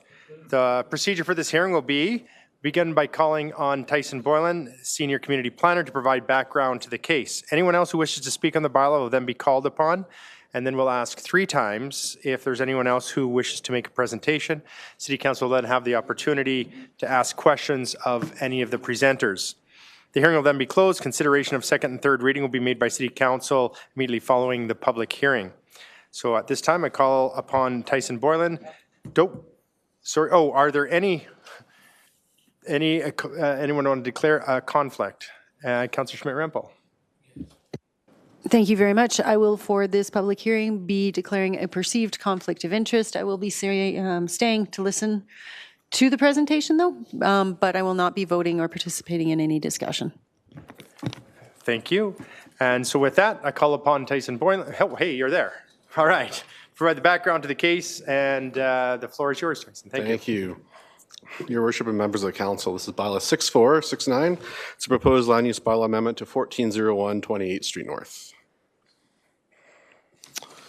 And the slide above describes the applicant and the purpose for today's rezoning to a direct control district. In short, it will allow for the development of 180 residential units on the parcel, while continuing to use the former TV studio building for commercial and office space. A representative from the applicant is joining us today to make a presentation and to also answer questions. So the proposed amendment is outlined in green above. It includes the former Global TV studio building and is surrounded by what is being developed as the Broadcast Business Park, which was last subject to a rezoning and approved in 2023, if you recall. The Broadcast Business Park is being developed for industrial uses to the east, commercial development to the north, and there is an apartment site to the south that was developed in 2019. To the east is 28th Street, and on the other side of that is the Park Meadows neighborhood. So here are a couple of site photos taken on the ground. The top photo is looking southwest across the site from the other side of 29th Street North. The former Global TV studio is the orange building here in the middle, and the existing apartments to the south are visible on the left-hand side of the image. The bottom picture here is looking northwest across 13th Avenue from the side of the existing apartments. The Global building is in the center again, with 28th Street on the other side of the trees here. So this slide shows the existing and the proposed land use districts. The existing UI district and its associated comprehensive plan show retail development in this location instead of residential uses that the applicant now wishes for. The regulations in this new DC bylaw closely match those of the residential development to the south. The proposed DC bylaw will allow up to 180 dwelling units consisting of a mix of apartments, townhouses, and duplexes.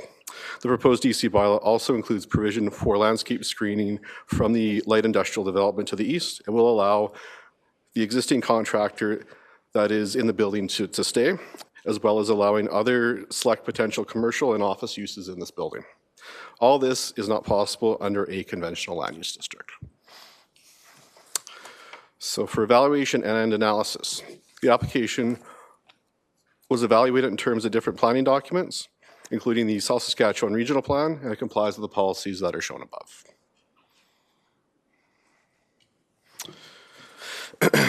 In terms of the governing MDP, the proposed amendment is in compliance with its land use, or its policies and its land uses.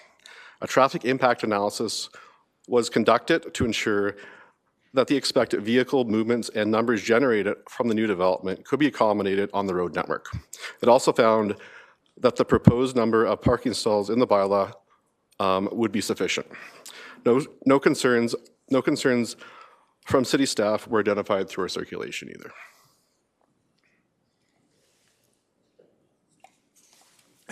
So for notification,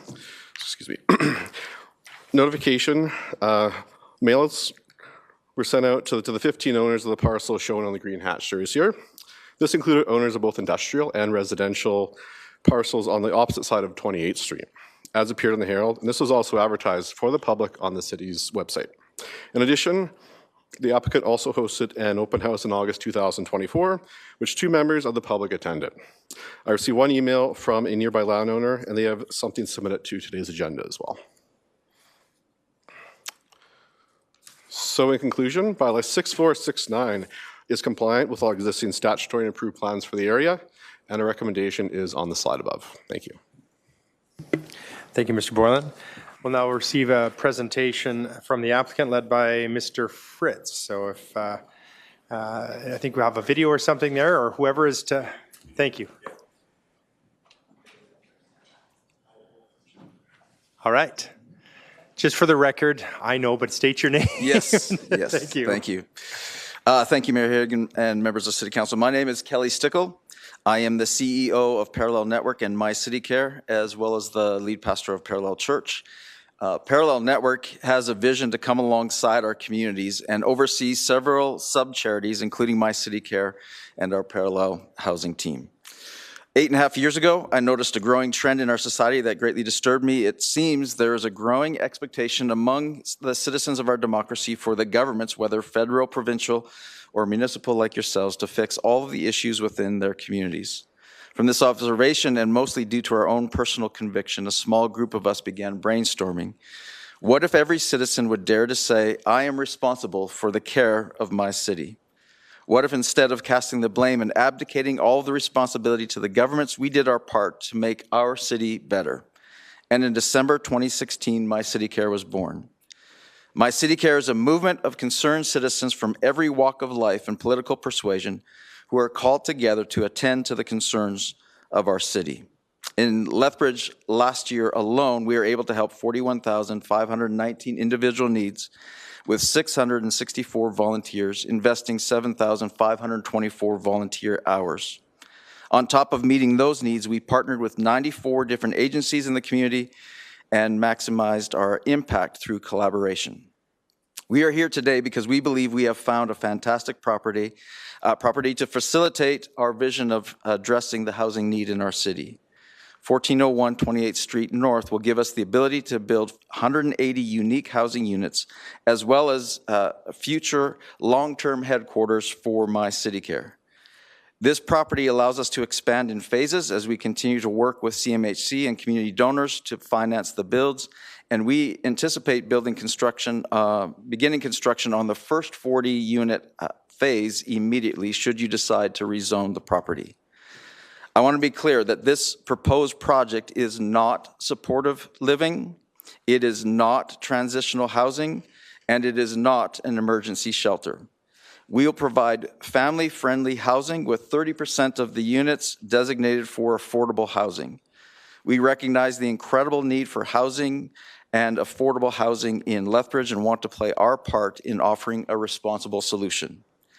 We believe that this location will be of great benefit to young families because of its proximity to public transportation, shopping, work environments, and the adjacent apartments and residential communities.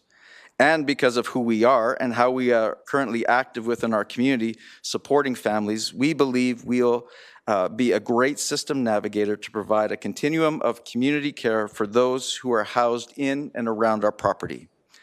Thank you for your consideration for rezoning. I will now turn it over to Mr. Alvin Fritz to give you the specifics of the proposed project.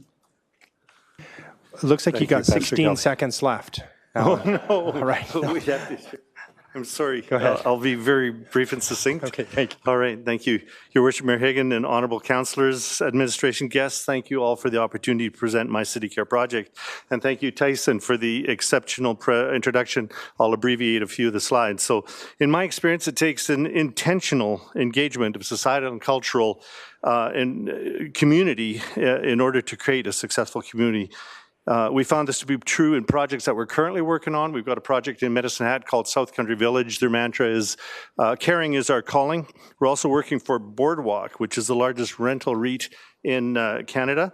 And they have an incredible mantra, which says, Boardwalk is a place where residents feel a sense of family and community, a place where they can call home. A home more than walls and a roof. It is a welcoming community that thrives on mutual respect, shared values. It's a feeling of belonging and inclusion where differences are not only celebrated, but embraced. Home is where love always lives. And I guess that's why we have such an incredible incredible result with that rental rate. It's the largest. My City Care is a movement of change makers caring for our communities with love and impact. I'm going to go very quickly over the site because you've been debriefed. Tyson, thank you. That was incredible. So starting with the building in the northeast corner, this is an aerial animation. That would be phase 1, and then working our way, heading south, then across to the west, and then beginning again with row houses down in the corner. Again, the northeast corner, working our way across is how the phasing will go. Our animation will demonstrate it even that little bit better. My City Care is an initiative to resource the community in areas of food and water, housing, clothing, healthcare, social justice, to give people a hand up into a hope-filled future. Isaiah 58:7 says, share your food with the hungry and give shelter to the homeless. Give clothes to those who need them and do not hide from those who need your help. So this is a top-down look, and again, primarily to the site, which you are so familiar with. We do have this 2 Seymour Pacific apartment buildings to our south. Here is an architect who is working hard to create this whole idea of connectiveness, and it's Vishaan. And Vishaan has incredible statements. I want to get to architecture's role in the social, political, racial division we have in our societies. I believe that we either build connective environments or rebuild segregating environments. So a desire to see change. I'm trying to make an argument for the power of architecture to connect us.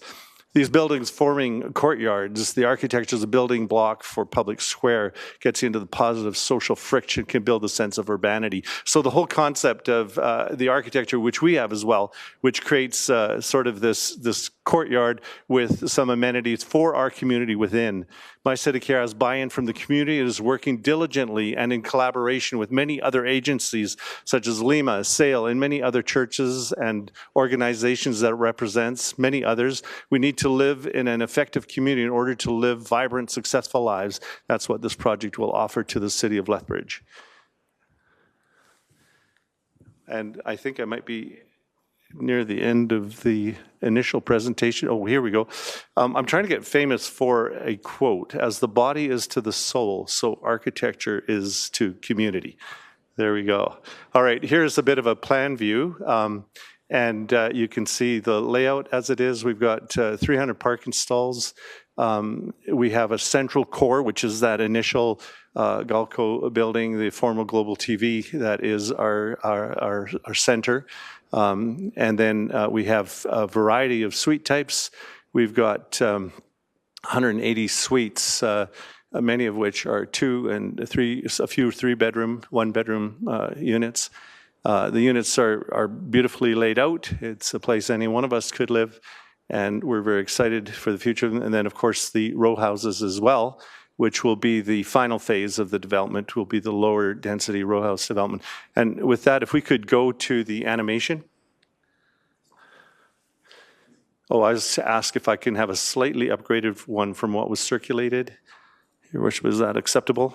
It's only changing colors. Okay, great.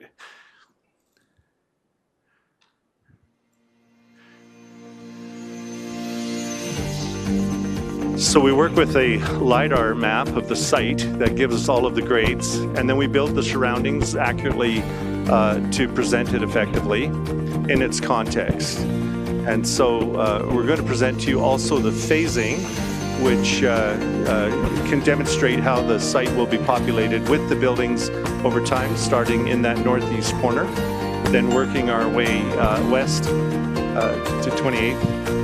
Then beginning with the row houses again in that northeast corner, working forward, and finally finishing out the plan as demonstrated here.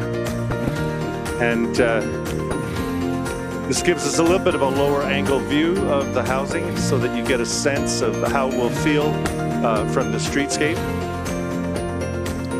And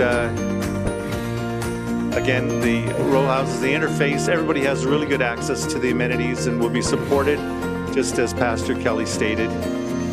And we think it will be a great addition to the city of Lethbridge for this part of the world. It's just a beautiful transition and actually a buffer also to the light industrial park, which is actually a very acceptable light industrial park in terms of having a buffer of residential development. So that brings us to the end of our presentation. There were some concerns relative to traffic. All of our traffic is heading west at the center of the site onto 29th and making its way in. I have a couple of copies of our traffic impact assessment. Page 51 has a really good summary. So really there should be no concerns regarding traffic, and I'll just leave that here in case, or pass it around, I guess. We do have it in the package already. Oh, you do? Okay. Yeah, yeah. Page 51 will take you to some. All right. Thank you. Thank you, Pastor Stickle, and thank you, Mr. Fritz. Appreciate that presentation. It definitely, we'd never know it would be you coming and giving a animated thing at all, right? So thank you for that. Are there any members of the public who wish to make a presentation on this matter? And this is as a reminder, you have 5 minutes to speak to the matter. For a second time, is there any member of the public who wish to speak to this? And for a third and final time, are there any members of the public who wish to make a presentation on this matter? Hearing no other presenters, it's time for City Council to ask questions of the presenters. And starting with Councillor Carlson. Thank you, Mr. Mayor. If I can, to Mr. Boyland, more than likely. Mr. Boyland, the request of council today is to hear about, is this an appropriate place to zone residential? Am I correct? Yeah, it's a direct control bylaw, and there's as permitted, there's apartment dwellings, townhouse dwellings, and duplex dwellings as permitted uses on it. There's also various complementary commercial uses on in the bylaw as well too. Correct. Oh, sorry. My point of the question was, we're not approving what we saw in that video. No, that no, is no. that. We always seem to muddy the waters, and I love the presentations. They're always fun and exciting.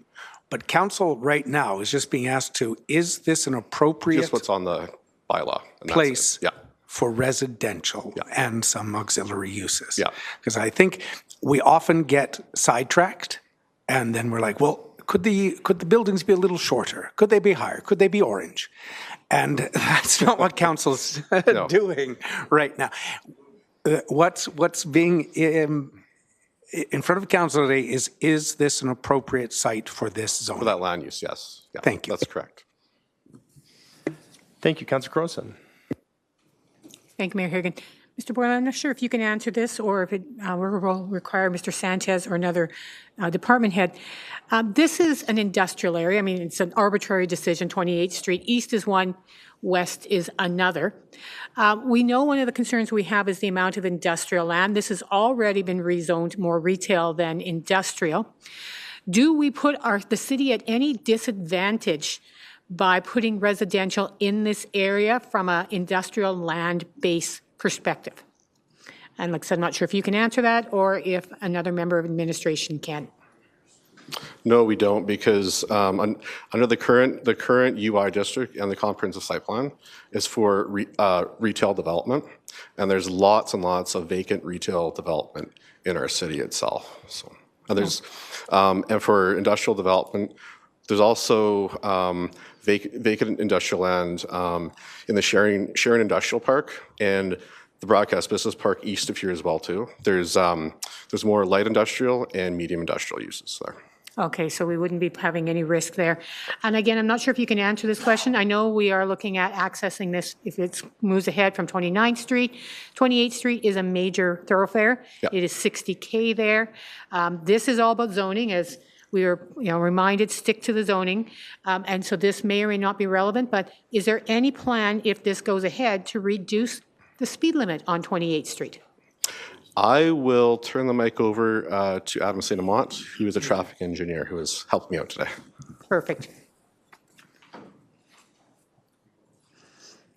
And you have to guess which answer I want. This time, there's no plan to reduce the speed limit on 28th Street North. So the extra parking there and everything we can handle it with the traffic flow and everything that we have at this time? Yep. Okay, thank you. Thank you, Mayor Hagan.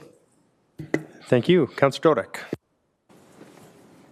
Mr. Boylan, I have a paper copy of the material. I know it's linked. It links to the land use bylaw, but it's right now it's urban innovation, right? And what were the permitted uses on urban innovation? So it was zoned urbanization first. I think it was around 2009, 2010 or so. Yeah. And urban innovation is a district that links back to a comprehensive site plan that's been approved. There's been probably about 3 different comprehensive site plans for this particular site itself, including the Broadcast Business Park around it or so. All those regulations and land uses are in that comprehensive site plan. Now, when the Broadcast Business Park was rezoned to direct control back in 2023, but before that, it was about 2019 or so, that became, instead of UI, it became a DC bylaw, and all of the relevant uses and regulations were in that DC bylaw. This is kind of like the same thing. We're taking the last fragment of the UI district for the site and changing it to direct control. I'm just, I mean, in the future, it would be nice to know the historical because, there was only one person that had written and had indicated that his concern was that they had bought the property because they thought it was light industrial. And I see that it was urban innovation. Prior to it being urban innovation, would it have been light industrial or? It was originally, it was kind of a lifestyle center back in 2009, 2010 or so. And then that got changed through a subsequent change to the comprehensive plan to more light industrial with retail on this particular site and the site north of it. And under the current DC bylaw for the Broadcast Business Park, the site north of this is still retail development, but everything else around it is either more light industrial development or general industrial development. Okay, so there's been quite a few land use changes to this particular property over the years. Okay, Correct. thank you. Yep. Hey, Councillor Middleton-Hope. Thank you. 2 questions. You've indicated that this is a light industrial development area. The land to the north of the proposed project, is that contained within this project, and is it available to residents for their enjoyment, or is this a parcel of land that'll come back to council for rezoning and more development? So is that the piece of, or the retail parcel north of this site? That's correct. That's correct. It's a vacant land mass. Yeah. And it would be 14th Avenue, I think, north? Yeah.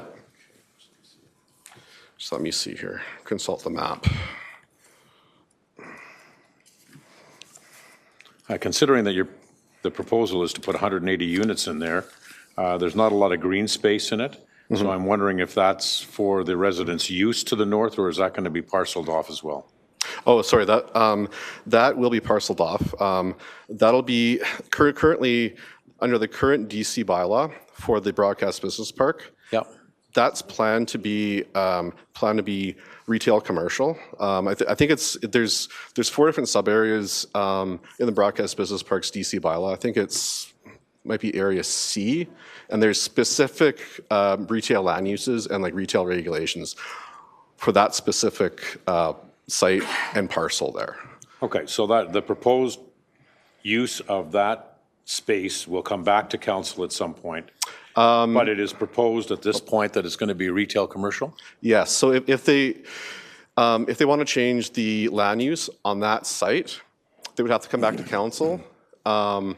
If they want to develop it for retail commercial development, under the uses and the specified regulations under the DC bylaw, then that itself, that wouldn't go back to council.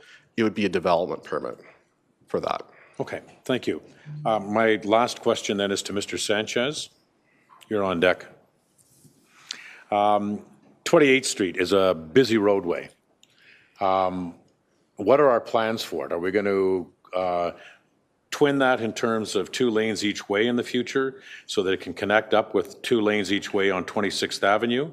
Or are we going to leave it with this hybrid model, which is much less effective perhaps for those of us that use that on a regular basis? Or are we going to be changing that in the future? And will that affect this project? So I believe the plan is to twin that in the future, but we have here Mr. Sanaman, and he can probably talk a little bit more about the details, but there is some work in project in that particular area that will be expanded to be modified in the future. Yeah, 28th Street North is planned to be twinned eventually. There was a functional planning study done a while back now, as best I can say on that. And pretty much just waiting for the volumes and the funding to get into place. And eventually the plan is to twin that. It's been something that's been looked at for a fairly long time, and we know it's coming. We'll be checking the transportation master plan to see when the estimated twinning dates are. Okay, so 28th Street North from 13th Avenue up to 26th Avenue will be 2 lanes in each direction. Will that impact the development of this project? With the developments that have been proposed so far, we've... Are you taking any of that land? Yeah. To widen the road? Eventually, yes. I believe we're already, if someone else happens to know where the land negotiations are at, I think that's been part of the discussion so far. All right. And that can be accommodated? That can be accommodated? With this project going in? Yep, it'll fit. Okay. Thanks. All right, I see no further questions. So hearing none, I now declare the public hearing closed. This matter may be cited later this afternoon following the public hearing.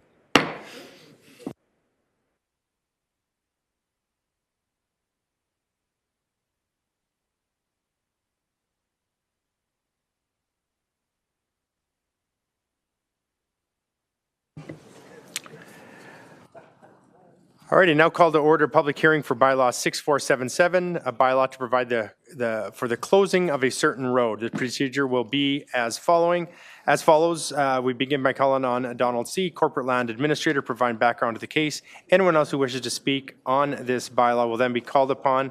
We'll be asked 3 times if there's anyone else who wishes to make a presentation. City Council will then have the opportunity to ask questions of any of the presenters. The hearing will then be closed. Consideration of second and third reading will be made by City Council immediately following the public hearing. So I now call on Mr. C. to provide background to the case. Mr. C. Member of City Council, I'm Donald C. I'm the Corporate and Land Administrator. I'm here to present you 6477. Bylaw 647, the intent is to close a portion of a lane which is adjacent to the applicant property, and the goal is to consolidate the subject area in the proposed road closure with their own property. The proposed road closure is located in Anderson Industrial Park, which is located in north side of Lethbridge, as outlined in this circle in this City of Lethbridge map in this slide. As we zoom a little closer, and I direct your attention to the red circle, as you can see there's a square box with a yellow hatch mark. That's the proposed road closure, and the area for that is about 0.045 acres, or 0.018 hectares.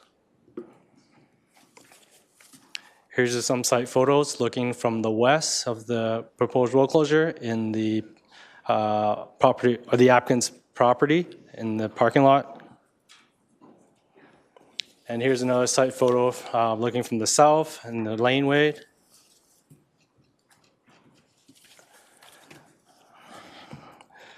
To give you a little history, so the turnaround, the square that the subject that we're talking about, it's a turnaround that was created in 1979. And in 1979, there used to be a laneway that comes from 22nd Street North to the applicant's property to the rear parking lot. There used to be a lane there, and that was closed in 1979, and that's how this turnaround came about. And with the current state of the property, the since the 1979 the turnaround that was created, this is no longer needed. And with the support and review by Transportation, the proposed road closure is deemed to surplus to the city. Also, circulation was completed with the administration and external utility groups, and there was no comments or objection to this road closure. Bylaw 6477 had a first reading in City Council meeting January 21st of 2025. The notification to the public hearing notice was sent to landowners within 60 meters. We also advertised this bylaw in Lethbridge Herald and our city website. We did receive one phone call since I submitted this application from one of the resident owner. He just wanted to know the intent or the goal of the bylaw 6477. After our conversation, he had no issue with the intent and goal of bylaw 6477. To conclude, we support this road closure of bylaw 6477, and we recommend City Council to consider it in second and third reading. Thank you, Mr. C. Are there any members of the public who wish to make a presentation on this matter? For a second time, are there any members of the public that wish to make a presentation? And for a third and final time, are there any members of the public who wish to make a presentation on this matter? Hearing no other presenters, it's now time for City Council to ask questions, and we'll start off with Councillor Middleton Hope. Thank you. Just as a point of clarification from Mr. C, if you can just go back to have a look at that, the site map. The alleyway will be blocked off to the north, is that correct? Yeah, where the arrow is. So that alleyway that runs from 2nd Avenue North going up to the area in question, that actually will be blocked off at the north end of it? That is correct. Okay. And the owner of that property is in favor of discontinuing that, and I take it anybody else that's down there didn't require access and egress through that property? That is correct. Good, thank you. All right. With that, I hear no other questions from council, so hearing none, I now declare the public hearing closed. This matter may be decided later this afternoon following the public hearing.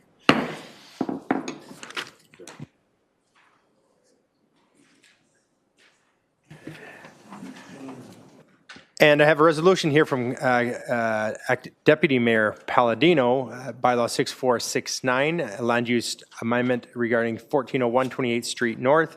Many of you might remember something we've just heard some time ago. Second reading, be it resolved that Bylaw 6469, Land Use Bylaw Amendment regarding 1401 28th Street North be given second reading. Councillor Palladino. Thank you, Mr. Mayor. And thank you, gentlemen, for all of the presentations. As outlined, the proposed rezoning will allow for the development of 180 dwelling units on the property. Also provided are 297 parking stalls and landscaping. The units are proposed to be a mix of apartment dwellings, townhouse dwellings, and two-unit dwellings. The breakdown of the number of units are included in the consent agenda, item 4.3.3. The existing building on site that was once a TV studio is proposed to be retained as office or commercial space. Council will recall allocating $500,000 from the Affordable and Social Housing Capital Fund for this project at our most recent meeting. The proposed rezoning complies with the South Saskatchewan Regional Plan and the city's Municipal Development Plan. Transportation impact assessment was prepared, city staff has reviewed it, and no issues were identified. This public hearing is part of the community consultation process.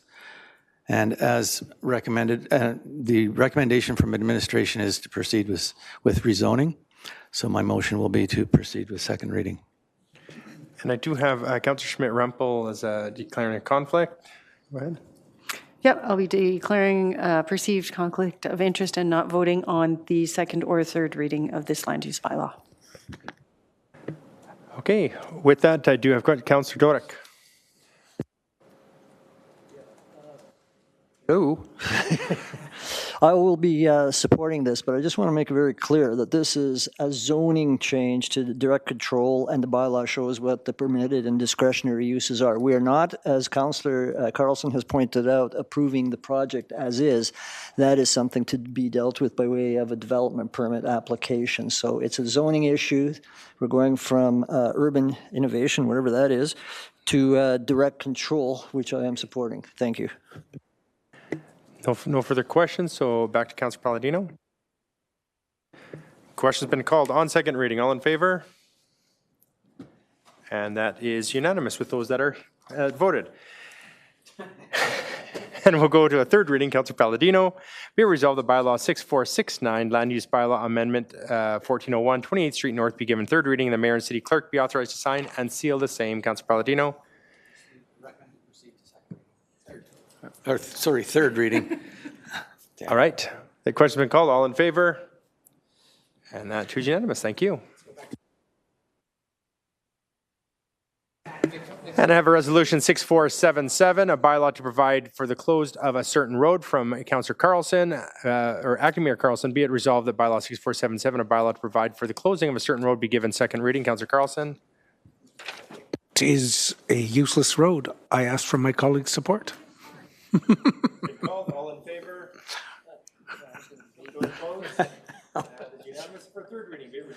6477, a bylaw to provide for the closing of a certain road be given third reading, and the mayor and city clerk be authorized to sign and seal the same. Councillor Carlson. Please vote.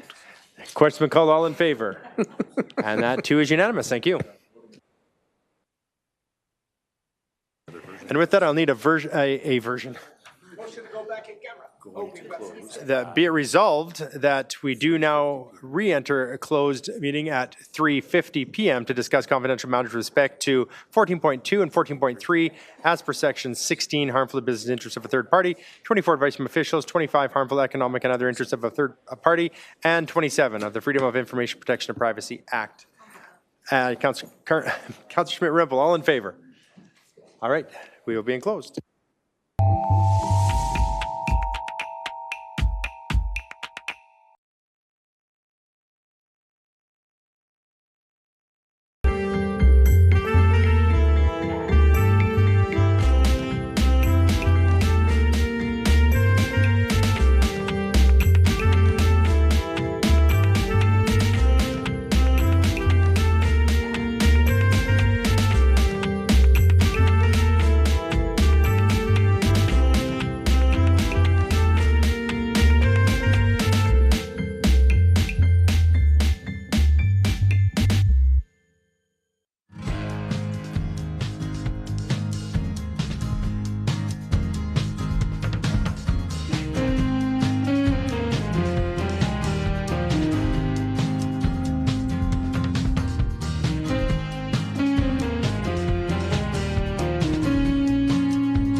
Middleton Hope is opposed.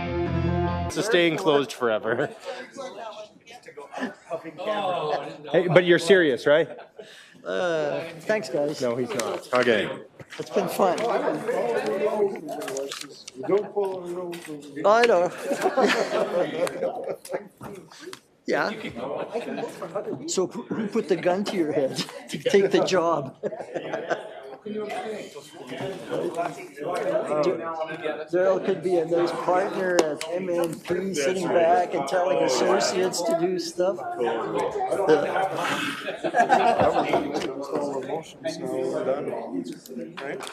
I think so. My entire family.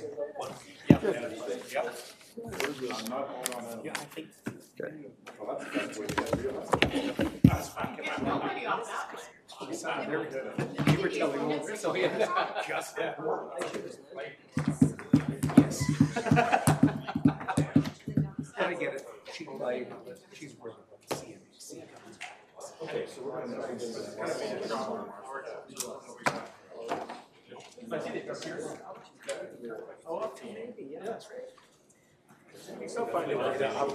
Of course. Yeah, we do. Don't care. Yeah, don't care. Don't care.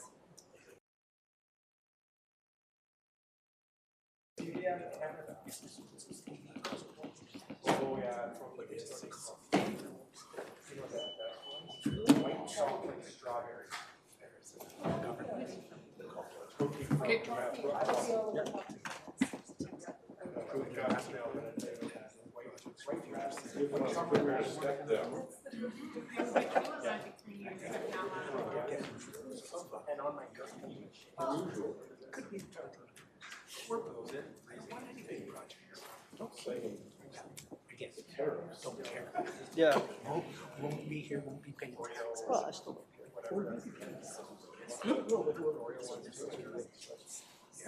Yeah, so it's like, it's a flow through there.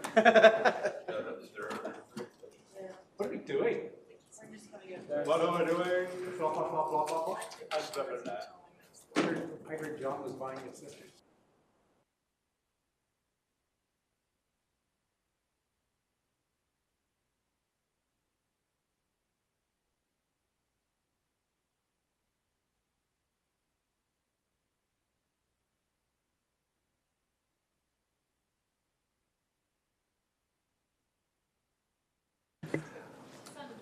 All right, I have a resolution from closed from Councillor Dodick, extender producer responsibility verbal. Be resolved that City Council directed the closed meeting discussion with respect to the extended producer responsibility verbal item remain confidential pursuant to Section 16, harmful to business interests of a third party, and 24, advice from officials of the Freedom of Information Protection and Privacy Act. Councillor Dodick. Call the question. Question's been called. All in favor? That's about 10 votes, yes. So that is all in favor. Thank you. Then, Were it open? Brian?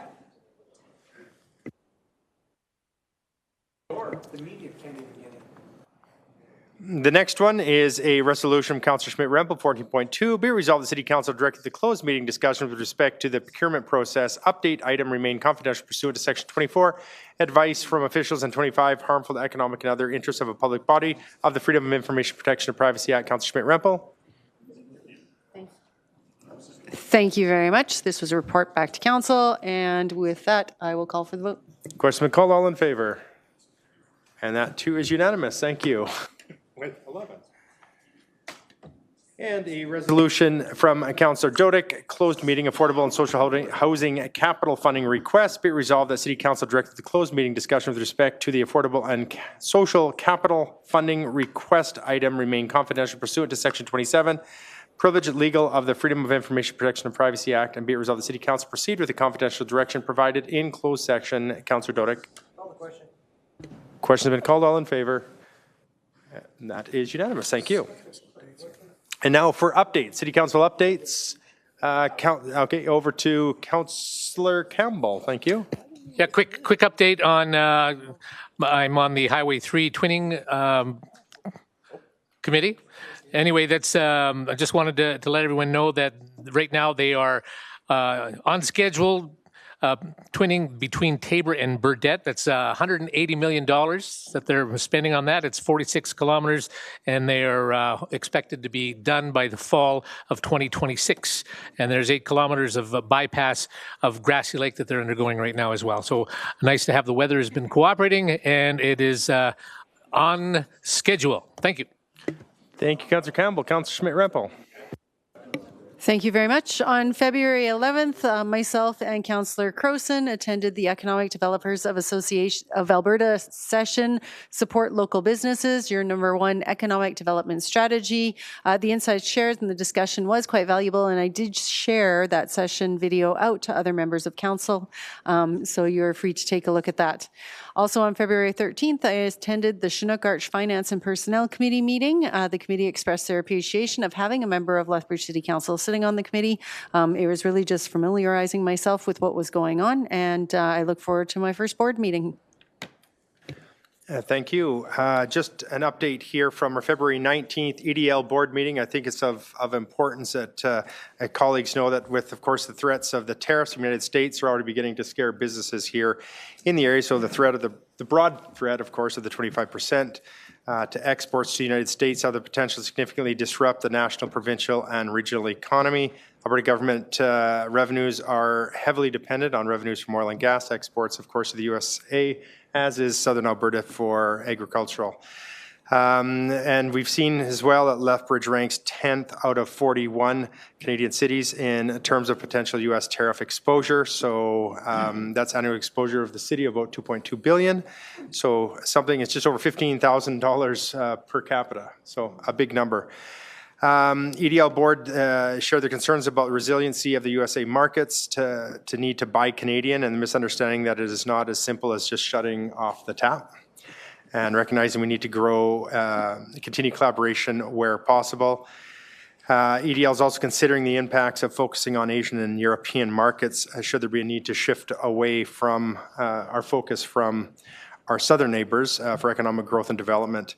So there's a lot going on here, and I guess lastly I'll say that a Lethbridge Regional Economic Resilience Task Force, because I don't even, that acronym is going to be even long in itself, has been struck for the purpose of strengthening and diversifying the economy of Southwest Alberta while building resilience in the business community to withstand and thrive through disruption. So it's a lot on the tariffs, and I would welcome you all because I know that EDL does send out the newsletter and information on what is discussed. Please, I encourage you to look through that. I know I'll provide updates, but it's important, I think, that if you receive that information, look at it and make sure that you're up with this, so that any of the stuff that isn't brought forward by myself as sitting on that board, you'll have that opportunity because it is shared, and so that is something of importance. Make sure you go through that. If there's any questions that you'd have for me to take or for Deputy to take to that meeting, I think that's important so that we can take any questions we have from council. So that's the EDL update. And with that, I see nothing further. And so with that, we are adjourned. Oh, what is next week? Alberta Municipality Spring Leaders. Oh, so adjourn from this and we'll have that. Oh, did you want to talk about that? Okay, so update as far as what is happening next week? Yes. With the Alberta Municipalities meeting, where are you going with this? Do you want to speak to it? Just a second. I'm going to put you on. Speak to it, just mention it to the other members. We know. Okay, And other if they members. if they have anything to advocate, We are going up to Alberta glad. Municipalities Spring Leadership meeting in Edmonton. Myself, Councillor Schmidt-Rempel, and Councillor Middleton Hope, sorry. It's been a long day, sorry. And another opportunity to, again, advocate on behalf of the community, and so we're looking forward to that. And with that, we are adjourned. Thank you.